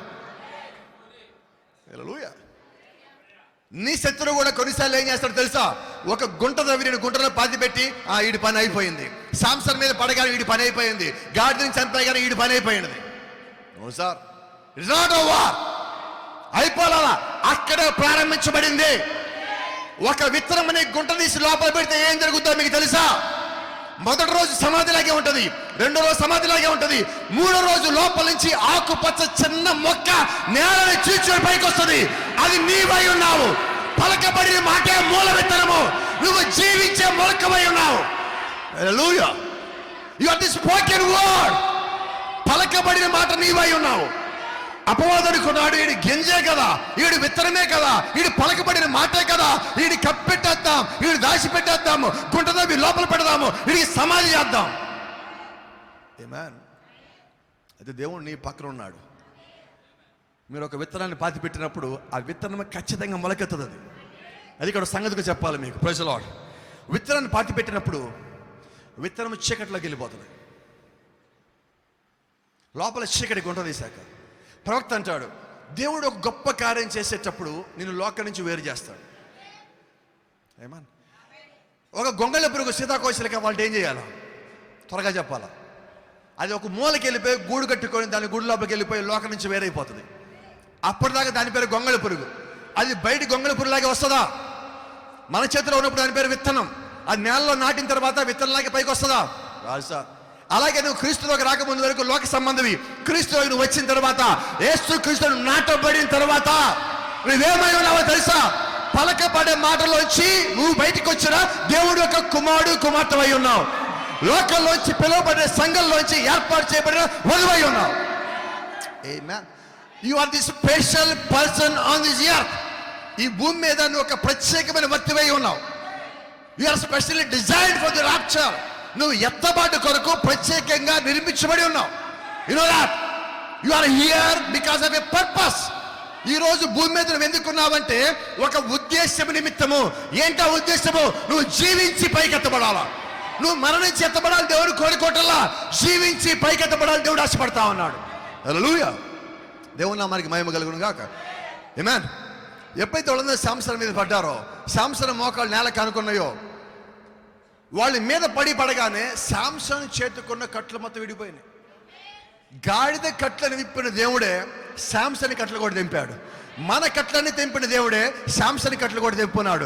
లాజరు కట్లను తెంపిన దేవుడే మన కట్లు కూడా తెంపున్నాడు. మన కట్లు తెంపిన దేవుడే శాంసన్ కట్లు తెంపినాడు. హల్లెలూయా. అదే నిజమైతే ప్రవక్త అంటున్నాడు, శాంసన్ దేనికోసం వెతుకుతున్నాడు? శాంసన్ అంటున్నాడు, ప్రభువా నా చేతికి ఏదన్నా గట్టిగా దొరికితే ప్రభా ఇట్లా సంగతి చెప్తా. ఏమైంది గట్టిగా దొరికితే? శాంసన్ అంటున్నాడు ఒకటే మాట. ప్రవక్త అంటున్నాడు, అయ్యా నా చేతికి ఏదన్నా గట్టిగా దొరికిందంటే నువ్వు నాకు తోడుగా ఉన్నావని అర్థం. నాకు తోడుగా ఉన్న ఒక రుజువు కావాలా, నాతో పాటు నువ్వు ఉన్నావు ఒక రుజువు కావాలా. అదే సంగతి మీకు ఈ రాత్రి చెప్తా ఉన్నాం. నీ సమస్య వచ్చినప్పుడు, శోధన వచ్చినప్పుడు, ఇబ్బంది వచ్చినప్పుడు, వేదన వచ్చినప్పుడు, నీపై నిందలేసినప్పుడు, నీ ఆరోగ్యం బాగున్నప్పుడు, ఆర్థిక పరిస్థితి బాగున్నప్పుడు ఒకటే జ్ఞాపకం పెట్టుకో, ప్రభువా నాకు తోడుగా ఉన్నావా. ఉంటే ఒక్క చిన్న రుజువు చాలు. ఇవన్నీ నాకు లెక్క కాదు. శాంసన్ ముందే నిలబడనివి నా ముందు ఎలా నిలబడతాయి? దావీదు ముందు నిలబడనివి నా ముందు ఎలా నిలబడతాయి? హల్లెలూయా. నేను నీ యొక్క పలకబడిన మాట అయి ఉన్నా, నాకు తోడుగా ఉన్నాను ఒక్క రుజువు చాలు ప్రభువా. వీళ్ళ సంగతి నేను చూసుకుంటా. ప్రవక్త అన్నాడు శాంసన్ అన్న మాటల్లో, ప్రభువా వీళ్ళు 3,000 మంది అయినా 30,000 మంది నాకు లెక్కలేదు, నువ్వు నా పక్కన ఉంటే చాలు. ఆ ధైర్యం నీకున్నదా? సమస్య వచ్చేప్పుడు నీకు ధైర్యం ఎక్కువ కావాలా. Praise the lord. దేవుని నామానికి మహిమ కలుగును గాక. గమనించండి, ఎప్పుడైతే శాంసన్ మీద పడ్డారో శాంసన్ నేలలో ఎత్తుకుతున్నాడు. బహుశా అంతకుముందు అక్కడ వర్షం పడినట్టు ఉన్నది. కొద్ది రోజుల క్రితం నేలంతా మెత్తగా ఉన్నది. శాంసన్ చెయ్యి ఎత్తుకుతా ఉన్నప్పుడు ఆ మెత్తగా ఉన్న నేలలో కిందకి పోతుంది, వేళ్ళు దిగిపోతున్నాయి. మీకు తెలుసో తెలీదో, ప్రపంచం తెలియకపోవచ్చు, అయితే మీకు తెలుసు అక్కడ నేలలో ఏమున్నదో. వినబడలా నాకు ఏమన్నది? కరెక్ట్గా శాంసన్ చెయ్యి అక్కడికి ఇక్కడికి పోయి ఒక చోట నేల మెత్తగా అక్కడ దిగుతుంది కిందకి. అక్కడ గాడిద నోరు తెరి చచ్చిపోయింది ఇలాగ. హల్లెలూయా. శాంసన్ కరెక్ట్గా అక్కడికి వచ్చాడు. ఆ తెరిచిన నోరు ఎక్కడైతే ఉందో ఆ పైన చేయి పెట్టి నాలుగులోకి ఇలా దిప్పినప్పుడు కరెక్ట్గా శాంసన్ చేతికి అది గట్టిగా దొరికినది. నాకు తెలియకడుగుతా శాంసన్కి ఏం దొరికిందా? వినబడలా నాకు. బైబిల్ చెప్తా ఉంది, పచ్చి గాడిద దవడ ఎముక కనుగొని. అయితే ప్రపంచానికి తెలియదు గాడిద దవడ ఎముక ఎలాగొచ్చిందో, మీకు మాత్రం తెలుసు. ప్రవక్త ఒక మాట అంటున్నాడు, ఆ జక్కయ్య మేడి చెట్టు ఎక్కాలంటే ముందుగా అక్కడ ఒక మేడి చెట్టు ఉండాలా. Is it right? Praise the lord. అపోస్తలుడైన పౌలు దమస్కు మార్గంలో వెళ్ళాలంటే ముందు అక్కడ దమస్కు అనేది ఉండాలా. అపోస్తలుడైన పేతురు సముద్రం దగ్గరికి పోవాలంటే యేసుక్రీస్తు పిలిచే సమయానికి అక్కడ ఒక సముద్రం ఉండాలా. సమరసీది బావి దగ్గర రావాలంటే అక్కడ ఒక బావి ముందుగా ఉండాలా. అలాగే శాంసన్ అక్కడికి వచ్చినప్పుడు యుద్ధం చేయాలంటే ముందుగా ఒక గాడిద అక్కడికి రావాల్సి ఉన్నది. అది వచ్చి అక్కడ మరణించవలసి ఉన్నది. దేవుడి చిత్తము లేకుండా ఎవరు మరణించరు. 2 పిచ్చుకలు అమ్మబడితే దేవుడి చిత్తము లేకుండా ఒక పిచ్చుక నేల రాలదు అంటే చచ్చిపోదు. మనం ఎక్కడ చచ్చిపోవాలి దేవుడికి తెలుసండి, ఎక్కడ పైకి లేవాలి దేవుడికి తెలుసండి. నిజమేనా? మరి ఒక గాడిదని దర్శనం చూసాడు దేవుడు, మరి ఇంకో గాడిని దర్శనం చూడడా? ఇప్పుడు శాంసన్ చేతులకి ఒక ఆయుధం కావాలి. ఆయుధం ఎలాంటి ఆయుధం కావాలి? ప్రార్థన చేసి చనిపోయిన ఒక గాడిద దవడ ఎముక కావాలి. ఎలాంటి గాడిద? గాడిద కాదండి. ఏ గాడిద అంటే ఆ గాడిద దేవుడు వాడుకోడు. ప్రార్థన చేసిన గాడిద దేవుడు వాడుకుంటాడు. యథార్థంగా ఉన్న గాడిదని దేవుడు వాడుకుంటాడు. ఇప్పుడు గమనించండి, బైబిల్ చెప్తా ఉన్నది, శాంసోను మీదకి యెహోవా ఆత్మ వచ్చెను. యెహోవా ఆత్మ వచ్చినప్పుడు శాంసన్ నేలలో చేపెట్టినప్పుడు గాడిద పచ్చి దవడ ఎముక కనుగొని 3,000 మందిని తరిమి కొట్టి 1000 మందిని చంపి చెయ్యి తిమ్మిరెక్కిపోయి అక్కడ కూర్చున్నాడు. ప్రవక్త అంటున్నాడు, చెయ్యి తిమ్మిరెక్కిపోయింది శాంసన్కి. చేతితో గాడి దవడ ఎముక ఉన్నది. ఆ దవడ ఎముక పెట్టుకొని శాంసన్ అంటున్నాడు, ఎంతసేపు దీంతో చంపాను నేను. అర్థమైందా మీకు? అంతసేపు యుద్ధం చేసింది ఎవరు? వినబడలా. దావీదు గొల్యాత్ ఒక రహస్యం చెప్పాడు. గొల్యాత్ నీకు సీక్రెట్ చెప్తా, ఎవరికి తెలియదు, నీకు మాత్రమే చెప్తా, ఎవరికి చెప్పను. వాళ్ళందరూ అనుకుంటున్నారు, సౌలు వెనకాల మన్నలు వీళ్ళందరూ అనుకుంటున్నారు నేను యుద్ధం చేస్తానని. సీక్రెట్ తెలుసా? నేను చేయట్లేదు ఈరోజు యుద్ధం. మీకు తెలుసు యుద్ధం ఎవరిదో? యుద్ధము యుద్ధము. మరి శాంసన్ యుద్ధం చేశాడా? No sir. ఒకవేళ మీరు శాంసన్ పిలిచి ఇక్కడ కూర్చోబెట్టి పర్సనల్ ఇంటర్వ్యూ తీసుకుంటే శాంసన్ అంటాడు, అయ్యా యుద్ధం నేను చేయలే. శాంసన్ గారు మీ పెళ్లికి వెళ్ళడానికన్నా ముందు ఒక సింహంలోంచి నువ్వు తేను తీసావు కదా, ఆ సింహాన్ని చంపింది ఎవరు? నేను చంపలా. మరి ఎవరు చంపారు? బైబిల్ నీ పేరు ఉంది కదా, పేరు రాసి ఉండొచ్చు. వాళ్ళు అది చంపింది ఏం కదా, యెహోవా ఆత్మ. Praise the lord. అయితే మన దేవుడు ఎటువంటి దేవుడో తెలుసా? చాలా వింత దేవుడు. యుద్ధానికి నుంచునేది నువ్వు, యుద్ధం మొత్తం చేసేది ఆయన, గెలిపించేది ఆయన.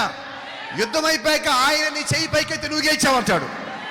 యుద్ధం చేసేది ఆయన, గెలిచావని చూపించేది నిన్ను. ఇప్పుడు శాంసన్ యుద్ధం చేయలా, శాంసన్లో ఉండి ఆయన యుద్ధం చేసి శాంసన్ పేరు రాయించాడు. దావీదు యుద్ధం చేయలా, దావీదులో ఉండి ఆయన యుద్ధం చేసి దావీదు పేరు రాయించాడు. అలాగే జయించేది వధువు కాదండి, వధువులో ఉన్న క్రీస్తు అయి ఉన్నాడు. లార్డ్, థ్యాంక్ యూ లార్డ్, ఆమేన్. ఇప్పుడు సంసన్ అవన్నీ చంపిన తర్వాత, వాళ్ళు చంపిన తర్వాత చెయ్యి తిమ్మిరికొని అక్కడ ఉన్నాడు. చూసి అంటున్నాడు, ప్రవక్త అంటున్నాడు, శాంసన్ చేతిలో ఉన్న దవడ ఎముకలో, థ్యాంక్ యూ లార్డ్, ఏ ఒక్క పన్ను కూడా ఊడిపోలేదు. 1000 మందిని చంపిన తర్వాత గాడిద దవడకున్న పళ్ళల్లో ఒక్క పన్ను కూడా ఊడిపోలా. అయితే ప్రాఫిట్ అంటున్నాడు, ఆ దవడ ఎముకను తీసుకొని ఇలా కొడితే పళ్ళు మొత్తం ఊడిపోతాయి. అంతసేపు పట్టుకున్నది ఎవరు? వినబడలా? శాంసనా. అయితే నాకు తెలియక అడుగుతానండి, నాకు ఒక ప్రార్థన జ్ఞాపకం వస్తున్నది. ఆ గాడి చనిపోయే ముందు ఏమడిగింది? నా వల్ల ఎవరికి ఉపయోగం లేదు ప్రభువా, నన్ను చచ్చాకైనా వాడుకుంటావా? నేను చచ్చాకైనా ఉపయోగపడతానా? ఇప్పుడు అది ఎవరికి ఉపయోగపడింది? ఎవరో శాంసన్కి అంటున్నారు. శాంసన్ పట్టుకోలే గాడి దవడెముకని. శాంసన్ మీద ఏ ఆత్మ ఉన్నది? యెహోవా ఆత్మ. యెహోవా ఆత్మకి అక్కడ ఒక గాడిద ఉన్నదని, ఆ గాడి చనిపోయిందని, అది ప్రార్థన చేసిందని, అది నోరు తెరిచిందని, అక్కడ శాంసన్ అక్కడ తీసుకొచ్చింది దేవుడేనని మొత్తం దేవుడికి తెలుసు. ఇప్పుడు దేవుడు గాడి దవడెముకని శాంసన్ చేతిలో పెట్టున్నాడు. అయితే శాంసన్ చేతిని పట్టుకున్న దేవుడే. ప్రవక్త షంగర్ చేతిని పట్టుకున్న దేవుడే, శాంసన్ చేతిని పట్టుకున్న దేవుడే. దావీదు విసిరిన తర్వాత రాయిని పట్టుకుంది దేవుడే. ఈ రోజు మన తరపు యుద్ధం చేసేది కూడా దేవుడై ఉన్నాడు. Praise the lord, thank you lord. Samson చేతి తిమ్మిరిగొన్నది. చూశాడు, అరే ఈ గాడి దవడెముకతో చంపేంత వరకు అని చుట్టూ చూశాడు. శాంసన్ కొండ మీద ఉన్నాడు. ఆ కొండకు ఒక పేరు పెట్టాడు, దాని పేరు రామత్లేహి. రామత్లేహి అంటే ఏంటో తెలుసా? గాడిద దవడ కొండ. నాకు తెలియక అడుగుతా, ఆ గాడి దేవుని ప్రార్థన చేస్తుంది వినబడనా? చరిత్ర చెప్తా ఉంది, ఆ కొండ పేరు ఇంకా గాడిద దవడ కొండ. ఏ గాడిదకి పేరు లేదండి, ఈ గాడిద పేరు మీద ఒక కొండ ఉన్నది ఈ రోజుకి. Praise the lord. అది చరిత్ర చెప్పిన సాక్ష్యము, బైబిల్ చెప్పిన సాక్ష్యము. ఆ గాడిద ఏమని అడిగిందో అది పొందుకున్నది. అది నిజమైన ఉపవాసం చేస్తుంది, యథార్థంగా దేవుడిని అడిగింది, అది అడిగింది, అది పొందుకున్నది. నేను బతికినంతకాలం ఎవరికి ఉపయోగపడలేదు ప్రభు, చచ్చాకని వాడుకుంటావా? శాంసను దేవుడు యొక్క సేవకుడి చేతిలోకి ఆ ఎముక వచ్చినప్పుడు, ఆ సేవకుడి చేయిని దేవుడు వాడుకున్నప్పుడు నేరుగా దేవుడే ఆ దవడ ఎముకను వాడుకున్నాడు. ప్రవక్తన్నాడు, శాంసను ఒళ్ళంత చెయ్యంత తిమ్మిరెక్కిపోయి అలసిపోయి దాహము కొని, ప్రభా నీ సేవకుడు ఇలాగ దాహంతో చనిపోవడం నీకు ఇష్టమా? ఇక్కడ కొండపైన నీళ్ళు ఎక్కడి నుంచి వస్తాయి? నేను ఇలా చనిపోవడం నీకు ఇష్టమా? ఇలా చనిపోతే ఓకే. అయితే ఈ సగం చచ్చిన ఫిలిస్టీన్లు ఇక్కడ ఉన్నారు కొద్దిమంది, ఆ సున్నతులని ఫిలిస్టీన్లు ఉన్నారు. వాళ్ళ చేత నేను పడి చచ్చిపోతాను ప్రభా, నాకు అలా చావడం ఇష్టం లేదు అని దేవుడికి ప్రార్థించినప్పుడు దేవుడు ఆ మాటలని నేలని చీచి అక్కడి నుంచి నీళ్ళు ఇచ్చాడు. దాని పేరు పిలిచిమాను యూట, ఏహా కోరే. ఏమా ప్రాఫిట్ అన్నాడు, ఆ నీళ్లు దాటడానికి శాంసన్ చేతులు పనిచేయట్లా. గాడిద దవడేమో ఒక డొప్పలాగా ఉంటుంది, దాన్ని పెట్టుకుని నీళ్లు తాగాడు. ప్రజలో నేను బతికినంతకాలం ఎవరికి ఉపయోగం లేను ప్రభువా, నన్ను చచ్చాకైనా వాడుకుంటావా? దేవుడు యొక్క సేవకుడు మరణించకుండా గాడిద దవడ ఎముక డొప్ప ఉపయోగపడింది. అది దేవుడు యొక్క సేవకుడి చేతిలో వాడబడింది. ప్రజలో ఏనహక్కోరే పిలిచిమాను యూట రామత్లేహి గాడి దవడకొండ. హల్లెలూయా, దేవుని నామానికి మహిమ కలుగును గాక. ఇప్పుడు గాడిద అడిగింది పొందుకున్నదా? గట్టిగా చెప్పాలి మీరు. ప్రార్థించింది పొందుకున్నదా? హల్లెలూయా. ఇప్పుడు చెప్పనా, ఇది నా కథ, దిస్ ఇస్ మై స్టోరీ. మా కుటుంబంలో అందరు తెల్లగా పుట్టాను, నేను ఒకరిని ఇలా పుట్టా. నేనేం చేయమంటారు? నేను ఎలాగ పుట్టాలో ఎవరిష్టం? ఆ గాడిది కాళ్ళు లేకుండా పుట్టడం దేవుడికి ఇష్టం, ఆ గాడి నల్లగా పుట్టడం దేవుడికి ఇష్టం. బ్రాహ్మణులలో ఎవరు నల్లగా పుట్టరు, నేను పుట్టినా. మరి మా నాన్నగారి పేరు విశ్వనాథ శాస్త్రి, మా అమ్మ శివాలయం గుళ్ళో పూజారి. ఏం చేద్దాం, నేను ఆ ఇంట్లో పుట్టా. చిన్నప్పుడు 3 నెలలప్పుడు నేను చచ్చిపోతాను తీసుకెళ్ళి చాట్లో పడుకోబెట్టి వీధి చివరిని చెత్తకుండా వెనకాల పెట్టారు. నేను అప్పుడు చచ్చిపోతే ఇప్పుడు ప్రసంగం ఎలా చేస్తాను? నేను భాగ్యేశ్వరంలో ఈరోజు రాత్రి ఇక్కడ ప్రసంగం చేయాలంటే అక్కడ నేను బతికుండాలా. కాబట్టి నన్ను కాపాడింది ఎవరు? ఆ రోజు నాకు తెలియకపోవచ్చు, కానీ ఈరోజు మీకు తెలుసు. ఆ గాడిద ప్రార్థించినప్పుడు గాడిద తెలియకపోవచ్చు, కానీ బైబిల్ రాసాక మనకి ఇప్పుడు తెలుసు. Praise the lord. ఆమేన్. 5 సంవత్సరాలు 5వ తరగతి వరకు మేము హైదరాబాద్లో ఉన్నాం. అప్పుడు అన్నీ కలిసే ఉన్నాయి, ఒకే రాష్ట్రంగా. 5వ క్లాస్ నన్ను తీసుకొచ్చి గుంటూరులో తీసుకొచ్చారు. గుంటూరులో ఏ స్కూల్లో నాకు అడ్మిషన్ దొరకల. ఒక ఏరియా ఉంటుంది, మేము ఉండే ఏరియా పేరు అగ్రహారం. ఎవరుంటారు అక్కడ? చెప్పాలా మీరు? దాని పక్కన ఒక పల్లె ఉన్నది. ఏం పల్లె? మాలపల్లి, మాదిగపల్లి పక్కనే ఉంది. దాని పేరు మాన్యం. గుంటూరులో అన్ని స్కూల్ అడ్మిషన్ అయిపోయిన ఆ స్కూల్ అడ్మిషన్ మాత్రం ఉన్నది. మా అమ్మ అన్నది, నేను ఆ స్కూల్కి పంపించను.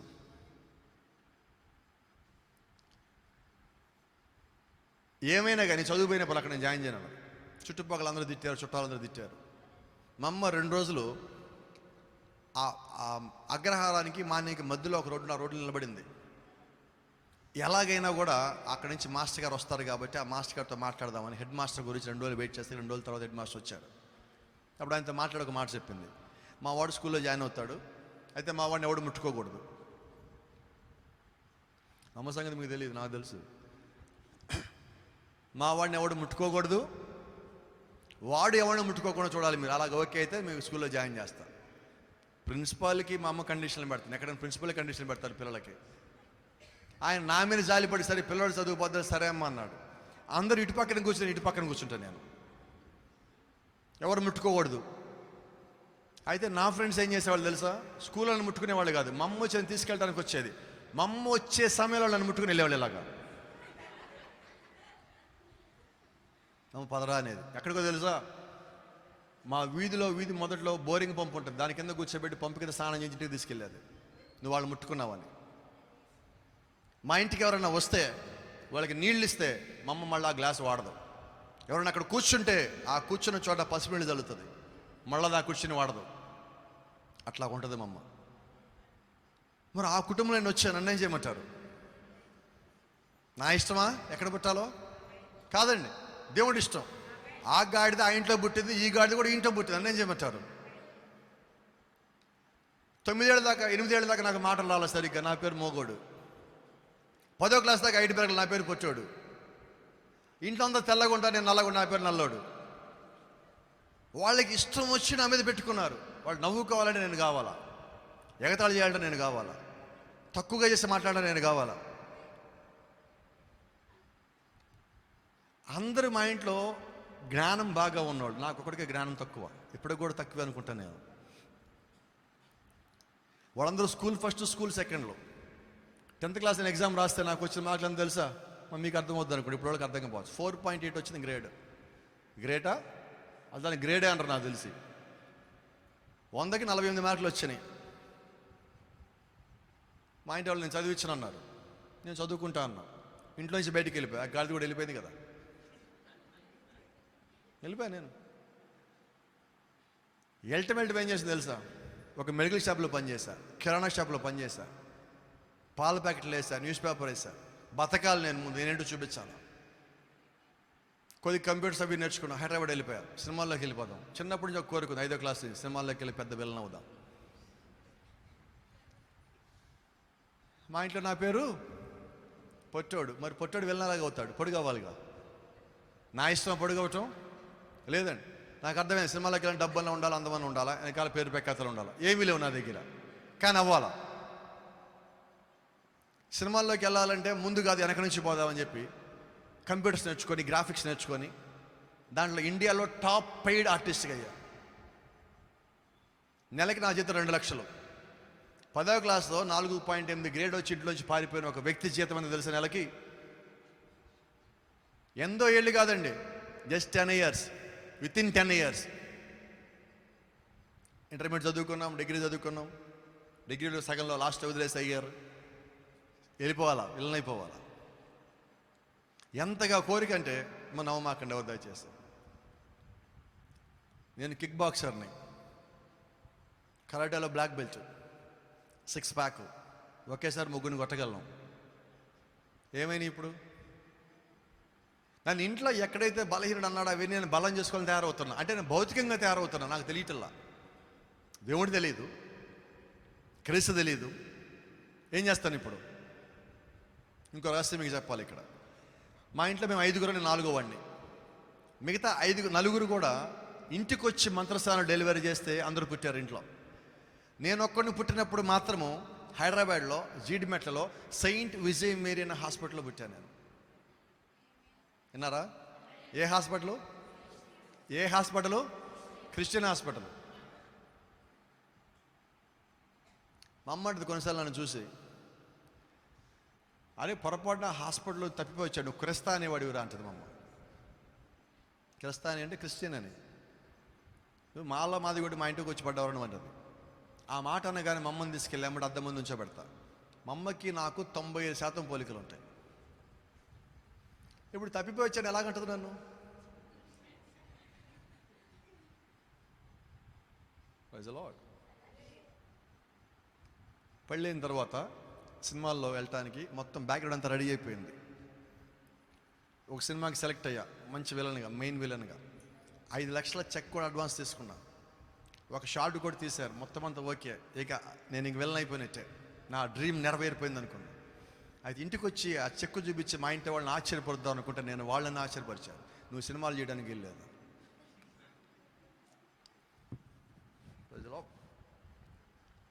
దేవునికి మహిమ. ముఖానికి రంగేసుకోకుండా ఉండటం దేవునికి ఇష్టమై ఉన్నది. అంతే. 5 లక్షలు తీసుకెళ్ళి మళ్ళీ అక్కడ ఇచ్చేసా. కొద్ది కాలం తర్వాత ఆస్ట్రేలియా దేశంలో ఒక ఉద్యోగం వచ్చింది నాకు. ఈ ఉద్యోగం వదిలిపెట్టి ఆ ఉద్యోగంలోకి వెళ్ళిపోదాం రెడీ అయ్యా. నెలకి 3,75,000 రూపాయలు జీతం. మంచి జీతమేనా? ఎంత? సంవత్సరానికి ఎంత? సంవత్సరానికి నెల జీతం 3,75,000 అమ్మా. ఎలా ఉంది ఊహించడానికి? జీవితం బాగుండదు. ఇంకా అప్పుడు నాకు 30 ఏళ్ళు కాల. 30 ఏళ్ల లోపు ఇంట్లోంచి 10వ క్లాస్ తర్వాత పారిపోయిన ఒక జీతం అలాగున్నది. నేను అనుకున్నా, నేను కష్టపడి ఇవన్నీ చేస్తాను, నేను పైకి ఎదిగాను, నేను బాగా కష్టపడేవాడు నేను అనుకునేవాడిని అప్పట్లో. ఇప్పుడు నాకు అర్థమవుతుంది నేను అసలు ఆ రోజు ఏ కష్టం పడలేదని దేవుడు నడిపించాడని. అయితే మహాకృప ఏంటంటే ఆ పేరు, ప్రఖ్యాతులు, డబ్బులు, ఆ సామాజికమైన జీవితం దేవుడు మొత్తం చూపించేసిన తర్వాత ఇక్కడ తెచ్చాడు నన్ను. కాబట్టి ఇక్కడ డబ్బు నా మీద ప్రభావం చూపించట్లా, పేరు ప్రఖ్యాత నా మీద ప్రభావం చూపించట్లా, అవి అసలు లెక్కే చేయట్లా. నేను చూడను అవి అన్నీ చూసి వచ్చేసాం కదా ఇప్పుడు. కాబట్టి ఇక్కడ ధైర్యం ఉన్నది. ఎవరన్నా నా ముందుకు వచ్చి కొన్ని విషయాలు చెప్పేటప్పుడు నాకు అర్థమవుతుంది వాడు యాక్టింగ్ చేశాడో లేదో. నేను వచ్చిన సినిమా ఫీల్డ్ నుంచి కొన్నిసార్లు పాస్టర్లు యాక్టింగ్ చేసేవాళ్ళు, కొన్నిసార్లు బిలీవ్లు యాక్టింగ్ చేసేవాళ్ళు. వాళ్ళు చేయకముందు నుంచోగానే వీడు యాక్టింగ్ చేస్తానని అర్థమవుతుంది. దేవుడు ఆ వివేచన ఇచ్చాడు అక్కడే. అది ఇక్కడ పని చేస్తున్నది. Praise the lord. దేవుని నామానికి మహిమ కలుగును గాక. మరి ఇంట్లోంచి బయటకు వచ్చిన తర్వాత నాకు ఎవరు అమ్మాయిని ఇవ్వాలి, నేనే సెలెక్ట్ చేసుకుని పెళ్లి చేసుకుని, అమ్మాయి క్రైస్టియన్. నేను క్రిస్టియన్ అమ్మాయిని పెళ్లి చేసుకున్నా. అయితే నాకు ఒక అనుమానం ఉంది. నేను క్రిస్టియన్ అమ్మాయిని పెళ్లి చేసుకున్నప్పటికీ కూడా క్రిస్టియానిటీ అంటే నాకు పడదు. యేసుక్రీస్తు అంటే నాకు అసలు పడదు. యేసుక్రీస్తు పేరు ఎవరన్నా చెప్తే నాకు వాళ్ళకి గొడవదు. ఆయన దేవుడు అంటే నా నోటితో ఎన్ని మాట్లాడినానో నాకు దేవుడికే తెలుసు. గుంటూరులో మాన్యం దగ్గర ఒక చెట్టు కింద, ఒక యాప చెట్టు కింద నాకు ఎప్పటికీ జ్ఞాపకం ఉన్నది.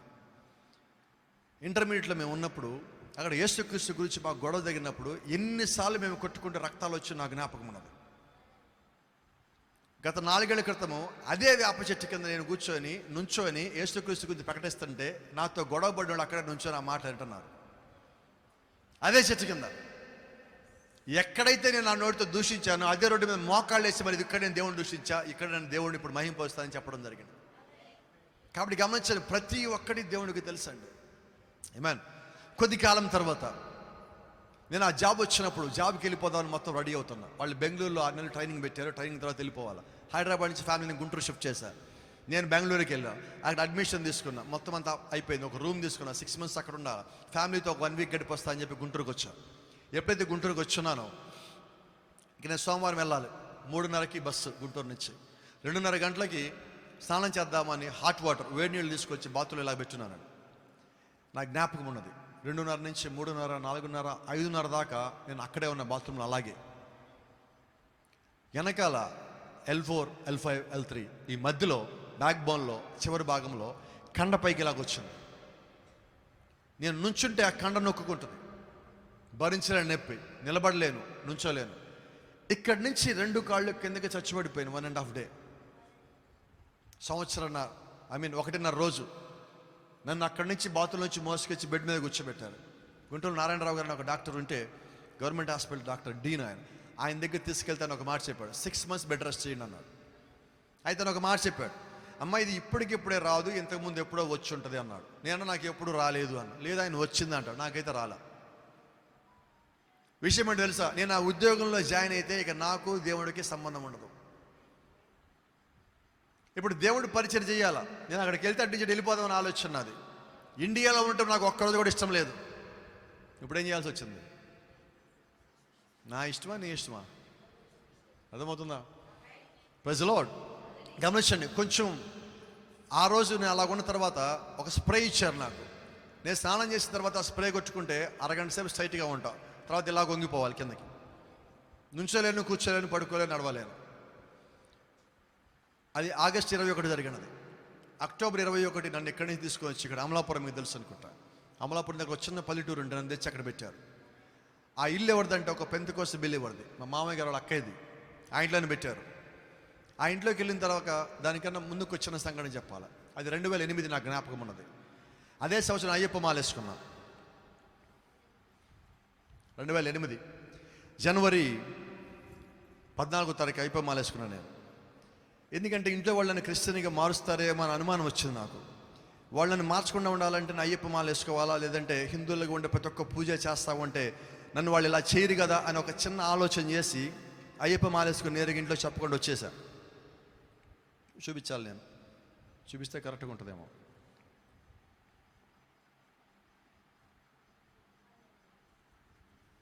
నేనే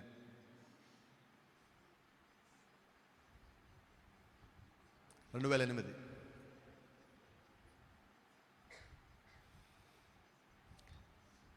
ఇది తీసిన తర్వాత దేవుడు ఎవడు లేడని చెప్పి అన్ని తీసి బయటపడేసి ఇంట్లో నుంచి. జనవరి 15 అన్ని పడేసినాం. ఇక దేవుడు లేడు నా దృష్టిలో. ఇప్పుడు నాకు ఈ సమస్య రాగా, నడునొప్పి రాగా, నా ఇంట్లో ఉండగానే నాకు ఒక అనుమానం ఉంది లోపల. ఒకవేళ నేను దేవుడి బొమ్మలను తీసి బయటపడేసా కదా, అందుకని ఇలాగ అయ్యిందేమో. అందుకే మీకు చెప్తా ఉంటాను, కొన్నిసార్లు మనం కరెక్ట్గానే ఉన్నప్పటికీ కూడా అపవాది ఏం చేస్తాడంటే నువ్వు ఇలా చేసావు కాబట్టి ఇలాగ అయింది అని నీకు అంటూ ఉంటాడు. అది వాక్యానుసారం అయితే నువ్వు ఒప్పుకోలేకపోతే ఒప్పుకోవద్దు. అప్పుడు నేనేం చేసిన, ఆ ఇంట్లోకి వెళ్ళినప్పుడు దేవుడికి నాకు మాత్రమే తెలియాలండి. నా పరిస్థితి ఏంటో దేవుడికి తెలుసు అప్పుడు, అందుకని చెప్తున్నా. ఆ ఇంట్లో ఉన్నప్పుడు ఉదయం స్నానం చేసి వచ్చా. అద్దం నా ముందు ఉన్నది, తల దూకోబోతున్నా.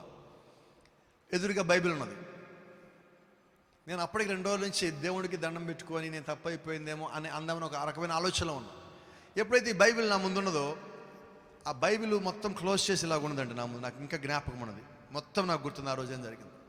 నా దగ్గర దువ్వెన ఉంటే ఆ దువ్వెని పట్టుకొని బైబిల్లో ఒక పేజీ నా తిప్పాను, నా చేత్తో పట్టుకోకుండా. కవర్ పేజీ తిప్పి ఆదికాండం 1వ అధ్యాయం చదివా. స్నానం చేశాక నేను స్ప్రే కొట్టుకోవాలి. ఆ రోజు నొప్పి రాల నాకు. సాయంకాలం 5 దాకా నా జేబులో స్ప్రే పెట్టుకొని తిరిగా. 5 గంటలకు మళ్ళీ స్నానం చేసి వచ్చి మళ్ళీ బైబిల్ 2వ అధ్యాయం చదివా. అదేంటో తెలియదు కానీ నాకు నడు నొప్పి రాల. మొన్నడు 3వ అధ్యాయం, 4వ అధ్యాయం, 5వ అధ్యాయం, మీకు తెలుసో తెలీదో నేను ఎంత పిచ్చోడినంటే 4 నెలల్లో బైబిల్ మొత్తం చదివా. నడు నొప్పి రాలి 4 నెలలు. డాక్టర్ గారు అన్నాడు నువ్వు మోకాళ్ళ మీద కూర్చోవద్దు అన్నాడు. బైబిల్ 2వసారి చదివేటప్పుడు బైబిల్ మొత్తం మోకాళ్ళ మీద చదివిన. 2వసారి, 3వసారి, 4వసారి, 5వసారి, 6వసారి, 7వసారి, 7వసారి దాకా బైబిల్ని పూర్తిగా మోకాళ్ళ మీద చదివిన. ఇప్పటికి బైబిల్ 16 చదువుతా ఉన్నా. Praise the lord. 3వసారి చదివేటప్పుడు, 4వసారి చదివేటప్పుడు బాప్టిజం పొందాలి కదా. ఒక పాస్టర్ గారికి ఫోన్ చేసి నేను బాప్టిజం పొందుతాను అడిగా. అయితే ఇంకో పాస్టర్ గారు వచ్చి నేను ఇస్తా బాప్టిజం. సరే, మొత్తానికి అది బాప్టిజం ఇచ్చారు ప్రభువైన యేసుక్రీస్తు నామములో వర్తమానంలోనే. దానికన్నా ముందు పెళ్లి చేసుకునేటప్పుడు క్రిస్టియన్ అమ్మాయిని పెళ్లి చేసుకున్నాను కాబట్టి మా అమ్మ సంగతి వాళ్ళకి తెలుసు కాబట్టి వాళ్ళు ఏమడిగారంటే, అయ్యా నువ్వంటే మాకు అభ్యంతరం లేదు, కానీ మీ అమ్మ మా అమ్మాయిని ఇంట్లోకి రానిదు, కాబట్టి నువ్వు బాప్టిజం పొందు అన్నారు. అలా పెళ్ళికి మళ్ళీ బాప్టిజం తీసుకున్నాను. ముందు పెళ్లి బాప్టిజం ఒక గుప్పి నీళ్ళు తీసుకుని నా నెత్తి మీద ఇలా కప్పు బోర్లు ఇచ్చారు ఆయన, కాళ్ళు పాస్టర్ గారు లోదరం చర్చిలో. ఆ నీళ్ళు ఇక్కడ దాకా వచ్చినాయి, కిందకు కూడా రాలా. ఇలా నడుచుకుంటే మా మిస్సెస్ దగ్గరికి వెళ్ళా. నేను అన్నా, ఈ గుప్పు నీళ్లు పోసాడు, అవి ఎక్కడి నుంచి ఇక్కడ దాకా కూడా రాలా, ఇవి నన్ను మార్చేస్తాయా అన్నా. నిజమేనండి, ఆ రోజు తెలియకన్నా కూడా. తర్వాత సత్యం తెలిసాక నేను తీసుకున్న సరైన బాప్టిజం కాదని మళ్ళా ప్రభువైన యేసుక్రీస్తు నామములో బాప్టిజం తీసుకున్నాను. ప్రజలో తర్వాత బైబిల్ని బోధించడం ప్రారంభించా. మొట్టమొదటిగా చెప్పింది ఏంటో తెలుసా? దేవుళ్ళు ముగ్గురు కాదు, ఒకడు. మరియమ్మ దేవత కాదు, తల మీద మీకు ముసుగెందుకు ఉన్నది, ప్రభురాత్రి భోజనం రాత్రి కదా పగలెందుకు తీసుకుంటున్నారు. ఇవి నేను బోధించింది మొట్టమొదటిగా. నేను చెప్పినవి కరెక్ట్ అని మా ఇంట్లో చెప్పడం కోసం నేను నెట్లో దిగుతూ ఉంటే అప్పుడు నాకు ప్రవక్త వర్తమానాలు కనిపించింది. ఆయన ప్రవక్త నాకు తెలియదు, వర్తమానం చదువుతున్నా చెప్తా ఉన్నా. మీరు ఇలా కూర్చొని చెప్తా ఉంటే ఆ పక్కన వాళ్ళు ఈ పక్కన వాళ్ళు ఒకళ్ళు వచ్చి వాళ్ళు అలాగే వాళ్ళ చర్చిలోకి వెళ్ళి చెప్పి అలాగే నన్ను పాస్టర్గాని చేస్తారు. నేను ఏ చర్చికి పోలా, ఎక్కడ ట్రైనింగ్ అవ్వాలా. కొద్ది రోజుల తర్వాత ఒకరోజు నేను మాట్లాడుతూ ఉంటే, మీకు అందరూ తెలుసు వరం గారు మా మిస్సెస్ కజిన్ అవుతారు. మేము ఒకరోజు ఇంటి దగ్గర కూడికి పెట్టినప్పుడు మాకు తెలిసిన పాస్టర్ గారు ఆయన, అప్పట్లో నాకు ఇంకెవరు తెలియదు. ఆయన ఇంటికి పిలిచాం. ఆయన కొద్దిసేపు మాట్లాడాడు. అయిపోయిన తర్వాత నేను బ్రాస్ మీద నుంచి మాట్లాడుతాను. ఈయన కింద నుంచి పెద్ద పెద్ద కేకలేస్తున్నాడు. ఏంటి ఇంత కేకలేస్తాను? తర్వాత కిందకు వచ్చాక, బావగారు మీరు బ్రహ్నాం నమ్మారు అన్నారు. బ్రహ్నాం నమ్మటం ఏంటన్నా? మీరు చెప్పింది బ్రహ్నాం కోర్స్ కదా అన్నాడు. అవును కోర్సే అన్నాడు. ఆ పుస్తకాలు చదువుతాను. చదువుతాను. ఆయన ప్రవక్త తెలుసా అన్నాడు. నాకు తెలియదు. ఆయన 7 సంఖ్యల దూత, నాకు తెలియదు. నాకు కొద్దిగా టైం కావాలయ్యా, మీరు నమ్మాల్సిందే అన్న. లేదు, నాకు టైం కావాలన్నా. సరే అని చెప్పి ఆయన కొన్ని పుస్తకాలు ఇచ్చాడు. అన్ని పుస్తకాలు నా దగ్గర ఉన్నాయి కదా. Praise the lord. అంటే అప్పటికి దేవుడు నా దగ్గరికి వర్తమానం పంపించున్నాను. అప్పుడు నేనేమనుకున్నాను తెలుసా? నా దగ్గర మెయిన్స్ కూడా నువ్వు చూపిస్తా. ఆయన్ని కలవాలని చెప్పి జెఫర్సన్ విల్కి నేను మెయిల్స్ కూడా వేసా. విలియం మ్యారన్ బ్రన్హామ్ అని ఆయన్ని కలవటం కోసం జెఫర్సన్ విల్కి మెయిల్స్ చేశా. నాకు ఆ పుస్తకాలు కావాలని అడిగితే వాళ్ళు నాకు చెన్నై వాయిస్ ఆఫ్ గారి అడ్రస్ ఇచ్చారు. వాయిస్ ఆఫ్ గారి అడ్రస్కి అక్కడికి వెళ్ళి ఆ పుస్తకాలు మొత్తం తెచ్చుకుని అవి చదవటం బిగిన్ చేశాను. దేవుడు ఎంత కృపించాడు ఈరోజు. నిజంగా ప్రవక్త యొక్క 1205 వర్తమానాలను చదివి ఉన్నాను దేవుడి యొక్క కృపను బట్టి. Praise the lord. ఇటు బైబిల్ చదువుతున్నాము, అటు పక్కన అది చదువుతున్నాం. దేవుడు ఇంకా మహాకృపనిచ్చాడు. ఎంత కృపనిచ్చాడంటే ఆయన వాయిస్ ఆఫ్ గాడ్కి 3.5 సంవత్సరాలు తెలుగులో తర్జుమా చేస్తుంది. చిన్నప్పుడు నాకు ఒక భయం ఉండేది, ఇంగ్లీష్ అంటది రాదు నాకు. ఈ రోజుకి రాదు, నాకైతే తెలుసు. మీరు వచ్చని అంటారేమో కానీ నాకైతే తెలుసు, నాకైతే రాదని. ఉగాండా దేశం వెళ్ళి 23 రోజులు ఉండి 22 ప్రసంగాలు చేసి వచ్చింది. సౌత్ ఆఫ్రికా వెళ్ళి డర్బన్లో ప్రవక్త ఎక్కడైతే ప్రసంగాలు చేస్తారో దానికి ఎదురుగా ఉన్న చర్చిలో పోయి ప్రసంగం చేసి వచ్చాం. 14 రోజులు అక్కడ ఉండి ప్రసంగాలు చేసి వచ్చాం. ఇతర దేశాల నుంచి ఇక్కడికి వచ్చిన వాళ్ళకి తర్జుమా చేస్తూ ఉన్నాం. ఇదంతా ఎవరి వల్ల జరిగిందంటారు? అసలు మ్యాటర్ చెప్పి నేను ముగిస్తాను. నాకు ఇంట్లో పెట్టిన పేరు జయప్రకాష్ నారాయణ మూర్తి. మా అమ్మని అడిగా, అమ్మ నాకు ఈ పేరు నచ్చలా, మార్చుతావా? మా అమ్మని ఈ పేరు ఏం పెట్టలా, మీ నాన్న పెట్టాడు, మీ నాన్న అడిగిపోను. ఎక్కడ విన్నట్టుంది కథ అంతా మీకు తెలుసా? మీకు కథ ఎక్కడ విన్నారా? అలా నేను మార్చడం, నాకు ఈ పేరు ఇష్టం అన్నాడు. 5వ క్లాస్లో గుంటూరు, హైదరాబాద్ నుంచి గుంటూరు రాగానే ముందు ఆ జయ అనేది కట్ చేశారు. ప్రకాష్ నారాయణమూర్తి ఉన్నది. ఇక్కడి నుంచి అడ్మిషన్ తీసుకొని 6th క్లాస్కి వెళ్ళేటప్పుడు వాళ్ళన్నీ అడిగారు ఫిలప్ చేయమని అప్లికేషన్ ఫామ్. అక్కడ లాస్ట్లో మూర్తి తీసేశారు. 10th క్లాస్కి వచ్చేపాటికి నారాయణ కట్ చేశా, ప్రకాష్ మిగిలి. అయినా కూడా నాకు నచ్చలేదు. ఆమేన్. Thank you lord. ఇద్దరు ఫ్రెండ్స్ కొట్టుకుంటా ఉంటే, నా ఫ్రెండ్స్ డబ్బుల గురించి ఒకళ్ళు ఇవ్వాలి, ఇంకోళ్ళు అడిగారు. ఇద్దరు తప్పు ఉన్నది దాని లోపల. ఇద్దరి మధ్య సమాధానం పరిచి గొడవ పడమాకండి, ఆయన డబ్బులు ఇస్తాడులే, నువ్వు తొందరపడమాక, నువ్వు డబ్బులు ఇచ్చే నిదానంగా అని ఇద్దరి మధ్యలో ఉంటే వాళ్ళిద్దరు ఒక అగ్రిమెంట్ రాసుకున్నారు. ఆ అగ్రిమెంట్లో నాతో సాక్షి సంతకం పెట్టించారు. తర్వాత వాళ్ళిద్దరు ఒకరినొకరు కొట్టుకుని పోలీస్ కేసులు పెట్టుకున్నారు. ఇద్దరు కేసులు ఫైల్ చేశారు. ఒకరోజు అకస్మాత్తుగా ఒకరోజు రాత్రి 7 ముద్రల గ్రంథం నేను డౌన్లోడ్ చేసుకొని డెస్క్టాప్ మీద పెట్టుకొని రేపు ఉదయం దీన్ని చదవాలా, 5 గంటలకు లేచి దీన్ని చదవాలని చెప్పి రెడీ చేసుకు పెట్టుకున్నా. తెల్లవారుజామున 5 గంటలకి మా ఇంటి తలుపు కొట్టారు. తలుపు తెరిచా, పోలీసులు వచ్చి అరెస్ట్ చేసి తీసుకెళ్ళి జైల్లో పెట్టారు. ఆడు కేసు పెట్టినోడు వచ్చాడు. అన్న నీ మీద నాకేం కోపం లేదు, వాడి వల్ల పెట్టాను. అయితే లాయర్ ఏమన్నాడంటే నీ పేరు కూడా పెట్టమన్నాడు, నాకు తెలియదు ఇలా జరిగింది, నేనే బెయిల్ ఇస్తాను. వద్దు, బెయిల్ వద్దు. శుక్రవారం సాయంత్రం ఆ రోజు. తర్వాత సెకండ్ సాటర్డే, శనివారం ఆదివారం కోర్టు ఉండదు. అయితే అప్పటికి బైబిల్ మోకాళ్ళ మీద చదివే అలవాటు. శుక్రవారం శనివారం మొత్తం అంతా నేను జైల్లో కూర్చొని బైబిల్ చదువుతాను. కిటికీ దగ్గర కూర్చొని 7 గంటలు 8 గంటలు మోకాళ్ళ మీద ఉంటాను. నేను బైబిల్ చదువుతా ఉన్నా. ఒక అట్టలేని బైబిల్, సరిగ్గా వెనక ముందు ప్రకటన గ్రంథం ఆది కాండం 2 లేవు. ఆ బైబిల్ నా చేతికి ఇచ్చాడు. అడిగితే ఏదేం చాలు, ప్రవక్త అంటాడు, నీ దగ్గర ఏమీ లేకపోతే బైబిల్లో ఒక్క పేజీ ఉంటే ఆ ఒక్క పేజీ నీకు కావాల్సిన రాసింది అన్నాడు. అదే నమ్మి నేను ఆ బైబిల్ చదువుతా కూర్చున్నా. అక్కడ 8 గంటలు మోకాళ్ళ మీద కూర్చొని బైబిల్ చదివాను. నాకు జ్ఞాపకం ఉన్నది. అయితే ఆదివారం రోజు ఆ చర్చి ఆ జైలు అధికారి పేరు శ్రీహరి. ఉదయం 7 గంటలకి మమ్మల్ని అందరం జైల్లో నుంచోబెట్టారు వరుసగా. కాసేపు యోగా చేయించారు, ఏదేదో చేయించారు. రెగ్యులర్గా వచ్చే పాస్టర్ గారు రాలా. ఆయన నా దగ్గరికి వచ్చాడు. సార్ మీరు వెళ్ళి కొద్ది మాటలు చెప్పండి పోండి అన్నాడు. నేను పాస్టర్ గారిని కాదన్నా. అప్పటికి పాస్టర్ని కాదండి నేను. లేదు సార్ రాలేదు, ఎవరో కొద్ది మాటలు చెప్పండి, వాళ్ళు వింటారు, మీరు బైబిల్ చదివారు, నాకు అర్థమైంది, మీరు ఎందుకో చెప్తే వెళ్ళిపోండి అన్నాడు. సరే అక్కడ నుంచున్నా. 200 మంది ఖైదీలు. వాళ్ళకి మొట్టమొదటిసారి నా జీవితంలో ప్రసంగం చేశాను. ఆ ఖైదీలు నాకు పెట్టిన పేరు పౌలు. నేను పెట్టుకోలే పేరు.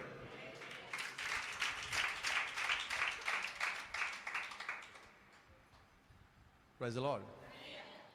నేనేమడిగాను? ఆ గాడిదేం అడిగింది? మా ఇంటి నా వల్ల ఎవరికి ఉపయోగం లేదు. నా పేరు మోగోడు, పొట్టోడు, నల్లోడు, తెలియలేనోడు.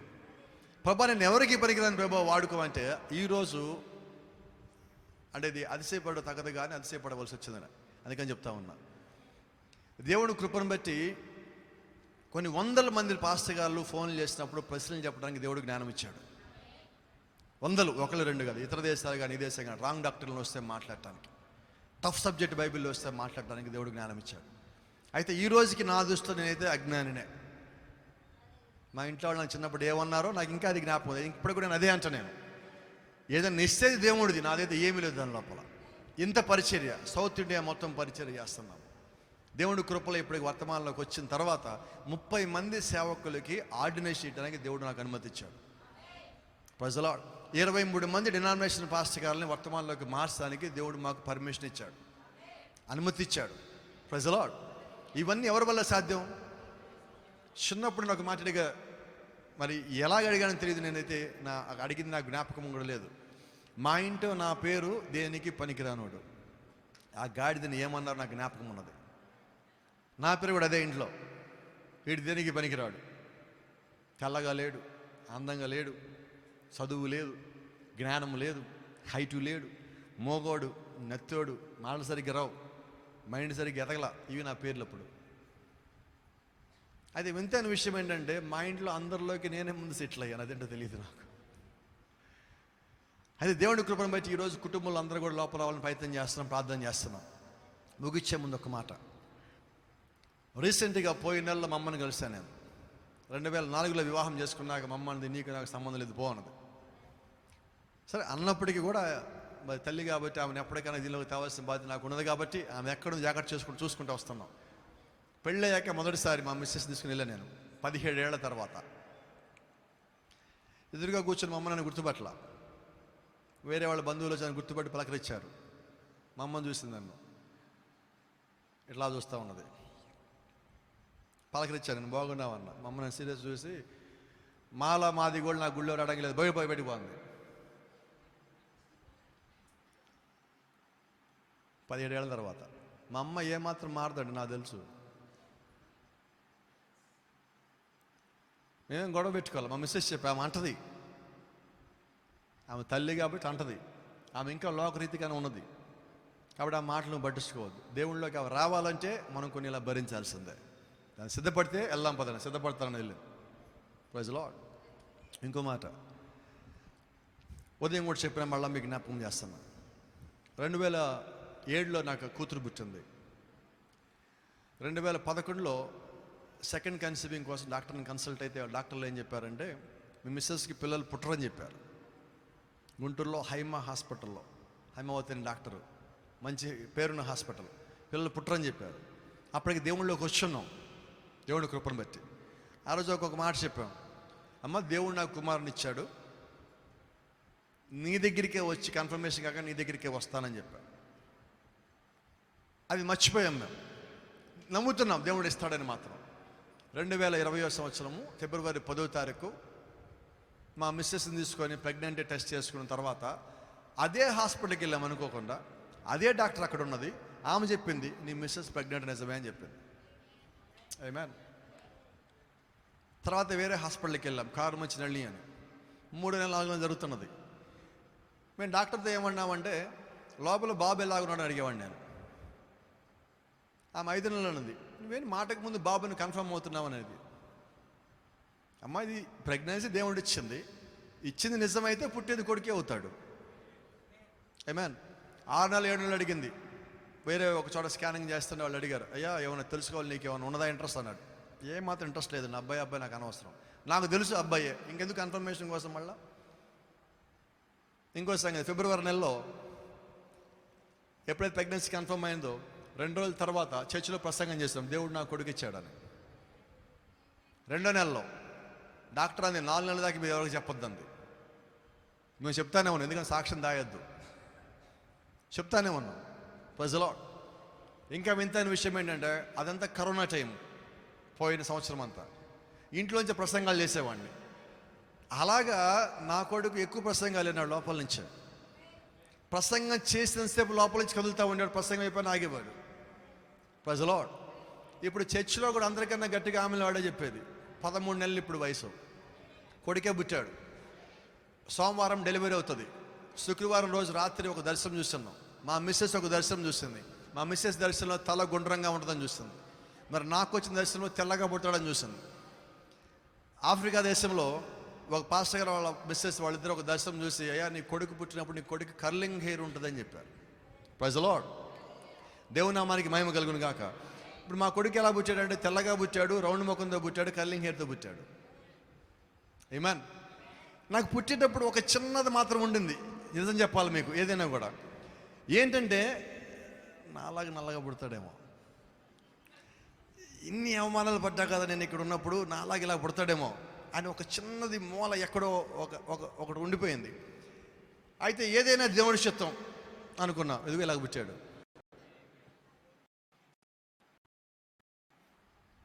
నా పొరుగులు ఉన్నాయి కానీ నా రంగు రాలేదండి. Praise the lord. ఇది ఎందుకని చెప్పానంటే దేవుడిని మేము నమ్మిన తర్వాత దేవుడు చేసిన కార్యం అండి అది. మేము యథార్థంగానే వెళ్తున్నాం ముందుకి, దేవుడి పరిచయాలు అనడానికి దేవుడు ఇచ్చిన ఒక రుజువు, సాక్ష్యం.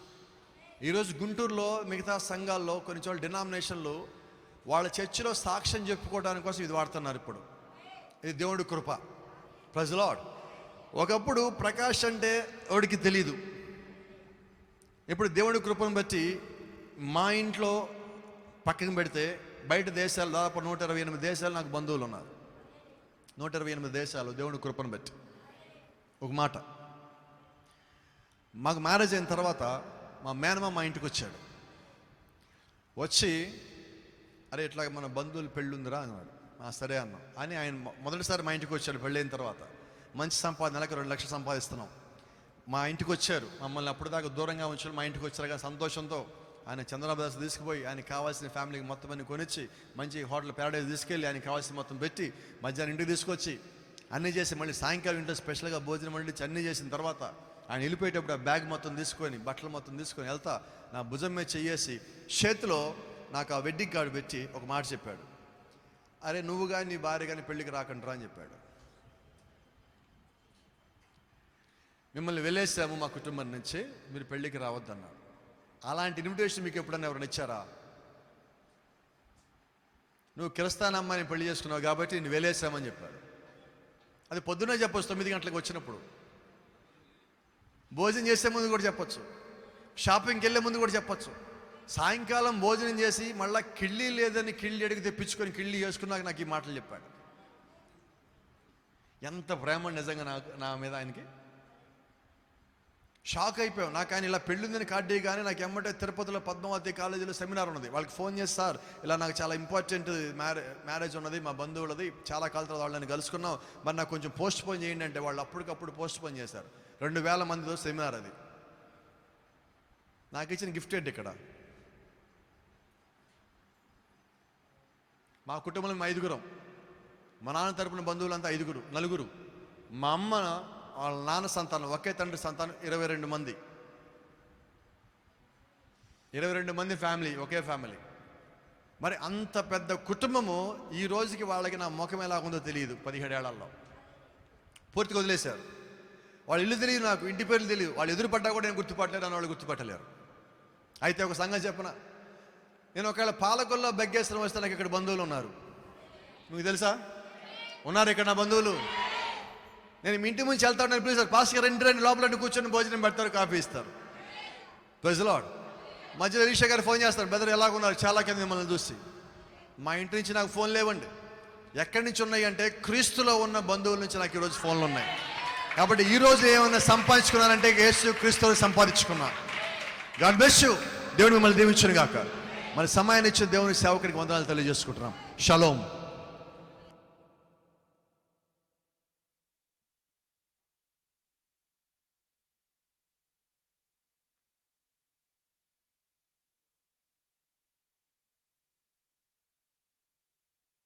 The lord. హల్లెలూయా. దేవునికి మహిమ కలుగును గాక.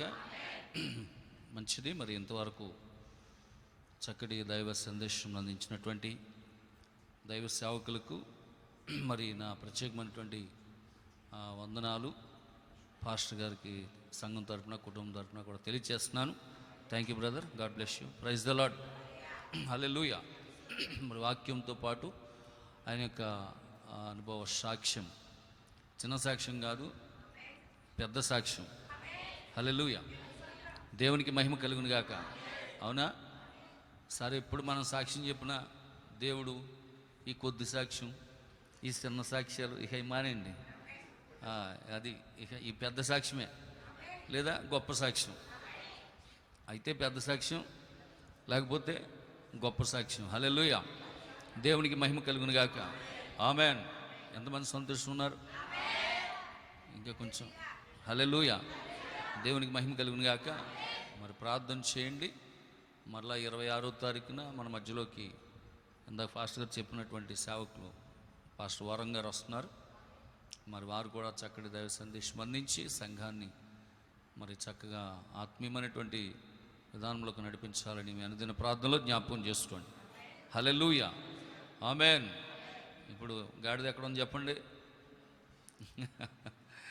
చెప్పాలి గాడిద. నేనే ఆ గాడిద. ఆయన ఎవరి కాళ్ళే. ఇప్పుడు ఆయనకి ఆయనే చెప్పారా? ఆయన ఒక గాడిద, నేను ఒక గాడిద. మరి మీరేమై ఉన్నారో మీరే తెలుసుకోండి. దేవుని స్తోత్రం. హల్లెలూయా.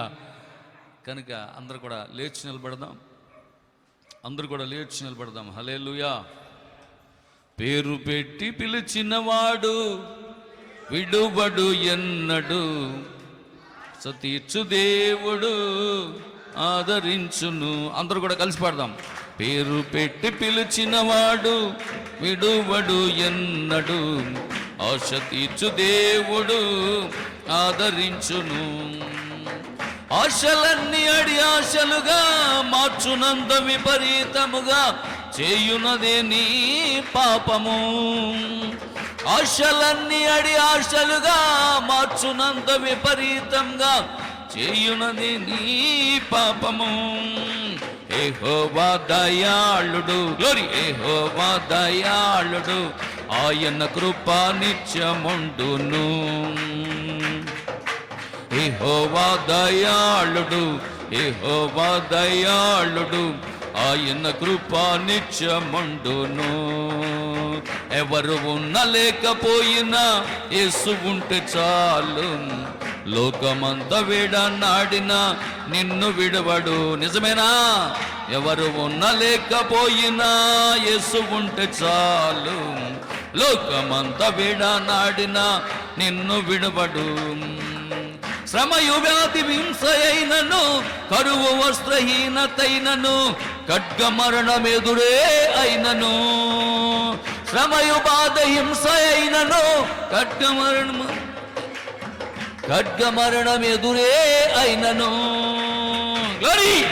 యేసు పునరుద్ధానుడు, యేసు పునరుద్ధానుడు మరణపు బలము ఓడిపోయెను.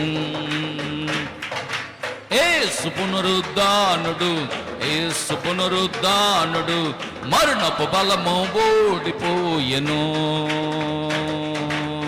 పేరు పెట్టి పిలిచిన వాడు విడువడు ఎన్నడు. దేవుడు పేరు పెట్టి పిలిచిన వాడు విడువడు ఎన్నడు.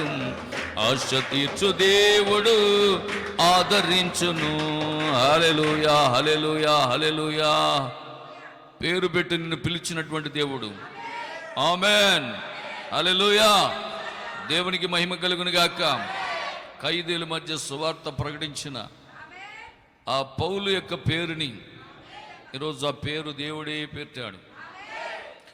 పేరు పెట్టి పిలిచిన దేవుడు నిన్ను విడువడు, ఎడబాయడు. దేవునికి స్తోత్రం, హల్లెలూయా. కనుక ఆ గొప్ప దేవుణ్ణి ఊరేగిస్తున్నటువంటి ఆ ఒక గాడిద ఎలాగైతే ఆ ప్రభువుని ఊరేగించిందో, ఈరోజు ఒక సేవకులమైన మమ్మలను కూడా దేవుడు ముందే చూశాడు. హల్లెలూయా. కనుక ఆయన విడిపించుకున్నాడు, ఆయన మహిమపరుస్తూ ఉన్నాడు. కనుక అనేక ప్రాంతాల్లో విరివిగా వాడబడుతూ సేవలు వాడబడుతున్నటువంటి దేవ సేవల కొరకు కూడా ప్రార్థన చేయండి. మనమందరం కూడా కలిసి ప్రార్థన చేద్దాం. పరిశుద్ధుడా, ప్రేమ కలిగిన తండ్రి, కృప కలిగిన మా రక్షక యేసుక్రీస్తు ప్రభువానికి వందనాలు. నిజమే ప్రభువా, ఒకనొకప్పుడు మేమందరము కట్టబడినటువంటి గాడిదలుగా ఉన్నాము నాయనా. ఈ గాడిద కట్టబడిందన్న సంగతి నీకు తెలుసు. అయితే ఈ గాడిద మీద నాయన నువ్వు ప్రయాణం చేయవలసి ఉన్నదని నాయన, ఆ గాడిదకి నువ్వుంటేనే మహిమ కలుగుతుందని, కాబట్టి ప్రభా విప్పుకు రమ్మని చెప్పావు దేవా. మొట్టమొదలుగా మమ్మల్ని విప్పావు నాయన. మరి ఇదిగో మేము కూడా అనేక మంది కట్లను విప్పడానికి ప్రభా నీ కృప చూపించావు. అయితే సమస్తమును నాయన ఆ విప్పిన దేవుడు నీవే ప్రభా, ఆ కట్లను తెంచిన దేవుడు నీవే నాయన. ఓ నిజమే, ఆ షంగరు చేతిలో ఉన్నది ఆ చిన్న మునుకోల కర్ర మాత్రమే, కానీ ఆ చిన్న కర్రతో యుద్ధము చేసింది నీవే ప్రభువా. ఓ ఆ యొక్క సంసోని చేతిలో ఉన్నటువంటి ఆ దవడ ఎముకలు ఏ శక్తి లేదు, కానీ ఓ నిజముగా నువ్వు ఆయన చెయ్యి పట్టుకున్నావు ప్రభువా. అక్కడ యుద్ధము చేసింది నీవే ప్రభువా. ఓ దేవానికి స్తోత్రములనైనా. ఎంత గొప్ప దేవుడు ప్రభువా. ఆ దావీదు చేతిలో ఉన్నటువంటి ఆ గులకరాళ్ళు ఏ యంత్రం పెద్ద శక్తి లేదు, కానీ ఓ ఆ దావీదు యొక్క చేతిని నువ్వు పట్టుకున్నావు ప్రభువా. యుద్ధము యెహోవాదే అని ప్రకటించాడు ప్రభువా. ఆ ఫిలిష్తీయుల మీద నాయన ఓ ప్రభువా యుద్ధము చేయడానికి, ఆ గొల్యాతుని హతము చేయడానికి ప్రభువా నువ్వు దావీదులో ఉన్న దేవుడు ప్రభువా. దేవానికి స్తోత్రాలు. నిశ్చయముగా నాయనా ఇదిగో ఈ రాత్రి గల సమయంలో నీ దాసుని నిలబెట్టుకుని ప్రభా అనేక విషయాలు మాతో మాట్లాడిన గొప్ప దేవుడానికి వందనాలు. ఇంకా నైనా ఓ దేవా సంఘానికి ఇంకా ఏదైతే అవసరమో, ఏదైతే ఉపదేశం అవసరమో ప్రభా దేవా ఇంకనూ సంఘాన్ని మీరు బలపరచండి. దేవానికి స్తోత్రములు, వందనాలు, కృతజ్ఞతాస్తుతులు చెల్లిస్తున్నాము నాయనా. నిశ్చయముగా ప్రభా వాక్యం విని విడిచిపెట్టే వారంగా కాకుండా వాక్యాన్ని విని గ్రహించి దాని ప్రకారం జీవించే కృప మా అందరికీ దయచేయండి. చెప్పిన ప్రతి వాక్యము ఈ రాత్రి వారి హృదయాల్లో మొలకెత్తునుగాక ప్రభా, మొలకెత్తినవి ఫలించునుగాక ప్రభా. అట్లాంటి అద్భుతమైనటువంటి కృప దయచేయండి. ఇక్కడ ఎవరైనా బలహీనులుగా అనుకుంటే యేసుక్రీస్తు నామములో ఈ రాత్రి వాళ్ళు బలం పొందుకొని వెళుదురుగాక నాయనా. రోగులకు వేళ ఇక్కడికి వచ్చుంటే వారు స్వస్థత పొంది ఆరోగ్యవంతులుగా తిరిగి వెళుదురుగాక ప్రభా. సమాధానం లేక ఒకవేళ ఈ స్థలానికి వచ్చుంటే వారు సమాధానంతో తిరిగి గృహాలకు వెళుదురుగాక. సహాయం చేయండి ప్రభు. అలాగే నీ సేవకుడిని ప్రేమించి నాయన ఇచ్చినటువంటి సత్యమని బట్టి నీకు వందనాలు నాయన. వారి ఇరువుని ప్రేమించి ఇచ్చినటువంటి ఓ గర్భ ఫలాన్ని బట్టి, స్వాస్థ్యాన్ని బట్టి నీకు స్తోత్రములయ్యా. కృతజ్ఞతలు చెల్లిస్తున్నాము. ఇచ్చిన సంఘాన్ని కూడా దీవించండి. ఇచ్చిన ఆ పరిచర్ని బట్టి ప్రభు, స్థలాన్ని బట్టి వందనాలు ప్రభు. నాయన నిశ్చయముగా ఇంకా బలపరచండి. దేవానికి స్తోత్రాలు. ఈ యూట్యూబ్ ద్వారా, లేవి ద్వారా ఎంతమంది అయితే బిడ్డలు వింటున్నారో వారందరిని ఒక్కొక్కరు మీరు దీవించండి, ఆశీర్వదించండి. ఈరోజు ఎవరైతే రాలేదో ప్రభు వారిని కూడా జ్ఞాపకం చేసుకోనండి నాయన. నీకు స్తోత్రం. ఎలాంటి కూటాలు నాయన పోగొట్టుకుంటే నాయన ఎంత దీవెనలు పోగొట్టుకుంటామో అర్థం చేసుకోవడానికి సహాయం చేయండి నాయన. ఎన్నడూ ఇలాంటి కూటాలు పోగొట్టుకోకుండా ప్రభా నీ యొక్క సన్నిధిలో వాక్యాన్ని వినట్టు కొరకు సహాయం చేయండి దేవానికి స్తోత్రాలు. ఈ రాత్రికాల సమయంలో ఈ పరిచర్యలు, ఈ ఉదయం ఈ కూటాల్లో పాలుపంపులు పొందిన ప్రతి కుటుంబాన్ని దీవించండి. అలాగే మరి నా కుమారుడు డానియల్ కూడా జ్ఞాపకం చేసుకోండి నాయన. మరి ఇదిగో పాస్టర్ గారితో సహా ఉండి సేవ చేసినటువంటి కుమారుడు దీవించండి. అలాగే ప్రభా ఇక్కడ వీడియో తీసుకుని కుమారుడు యశ్వంతుని జ్ఞాపకం చేసుకోండి. వారి తల్లిదండ్రులు వారి కుటుంబాన్ని దీవించండి ప్రభా. నీకు స్తోత్రాలు. ఇక్కడ ఉన్న యవ్వన బిడ్డలందరినీ మీరు దీవించండి ఆయన. ఇక్కడ ఉన్న స్త్రీ పురుషులను ఒక్కొక్కరిని పేరు పేరును జ్ఞాపకం చేసుకోండి. NTMSS సేవకులందరినీ మీరు జ్ఞాపకం చేసుకోండి. వారి పరిచర్యలు దీవించండి. అలాగే ప్రభా మరి నాయన డినామినేషన్ పాస్టర్లు కూడా ప్రభా మీరు జ్ఞాపకం చేసుకోండి. సేవకులందరినీ జ్ఞాపకం చేసుకోండి ప్రభా. వారు కూడా ఈ కాలపు వర్తమానం తెలుసుకొని దేవా నీ యొక్క ఎడల నాయన ప్రభా నమ్మకమైనటువంటి సేవకులకు బడా నమ్మకమైన దాసుడా అని అనిపించుకునేటటువంటి గొప్ప పరిచర్లకు నడిపించండి. పాశ్రమ గారు ఆరోగ్య విషయంలో కూడా సహాయం చేయండి ప్రభా. నీకు స్తోత్రములు, వందనాలు, కృతజ్ఞతాస్తుతులు చెల్లిస్తూ ఇదిగో నాయన ఈ రాత్రి చెప్పిన వాక్యాన్ని మా హృదయంలో హత్తుకొని ప్రభా నాయన వాక్య ప్రకారం జీవించే కృప మా అందరికీ దయచేయమని ఈ రాత్రి మమ్మల్ని అందరం మీ చేతులకు సమర్పించుకుంటూ ప్రభు అయిన యేసుక్రీస్తు నామములో ప్రార్థించి స్తుతించి వేడుకొంచున్నాము తండ్రి. ఆమేన్. మన ప్రభు అయిన యేసుక్రీస్తు వారి యొక్క కృప, దీవెన, సన్నిధి, సహవాసము ఇక్కడ చేరిన మనకు సకల పరిశుద్ధులకు మరుముఖ్య వాక్య దైవ సందేశం అందించిన సేవకులకు తన సంఘానికి మనందరికీ నీ సదా దేవుడి తోడు నడిపించి దీవించి ఆశీర్వదించును గాక. Amen. Amen. Shalom. Praise the lord. God bless you. మీ అందరికీ మరొకసారి వందనాలు తెలియపరుస్తున్నాను. God bless you.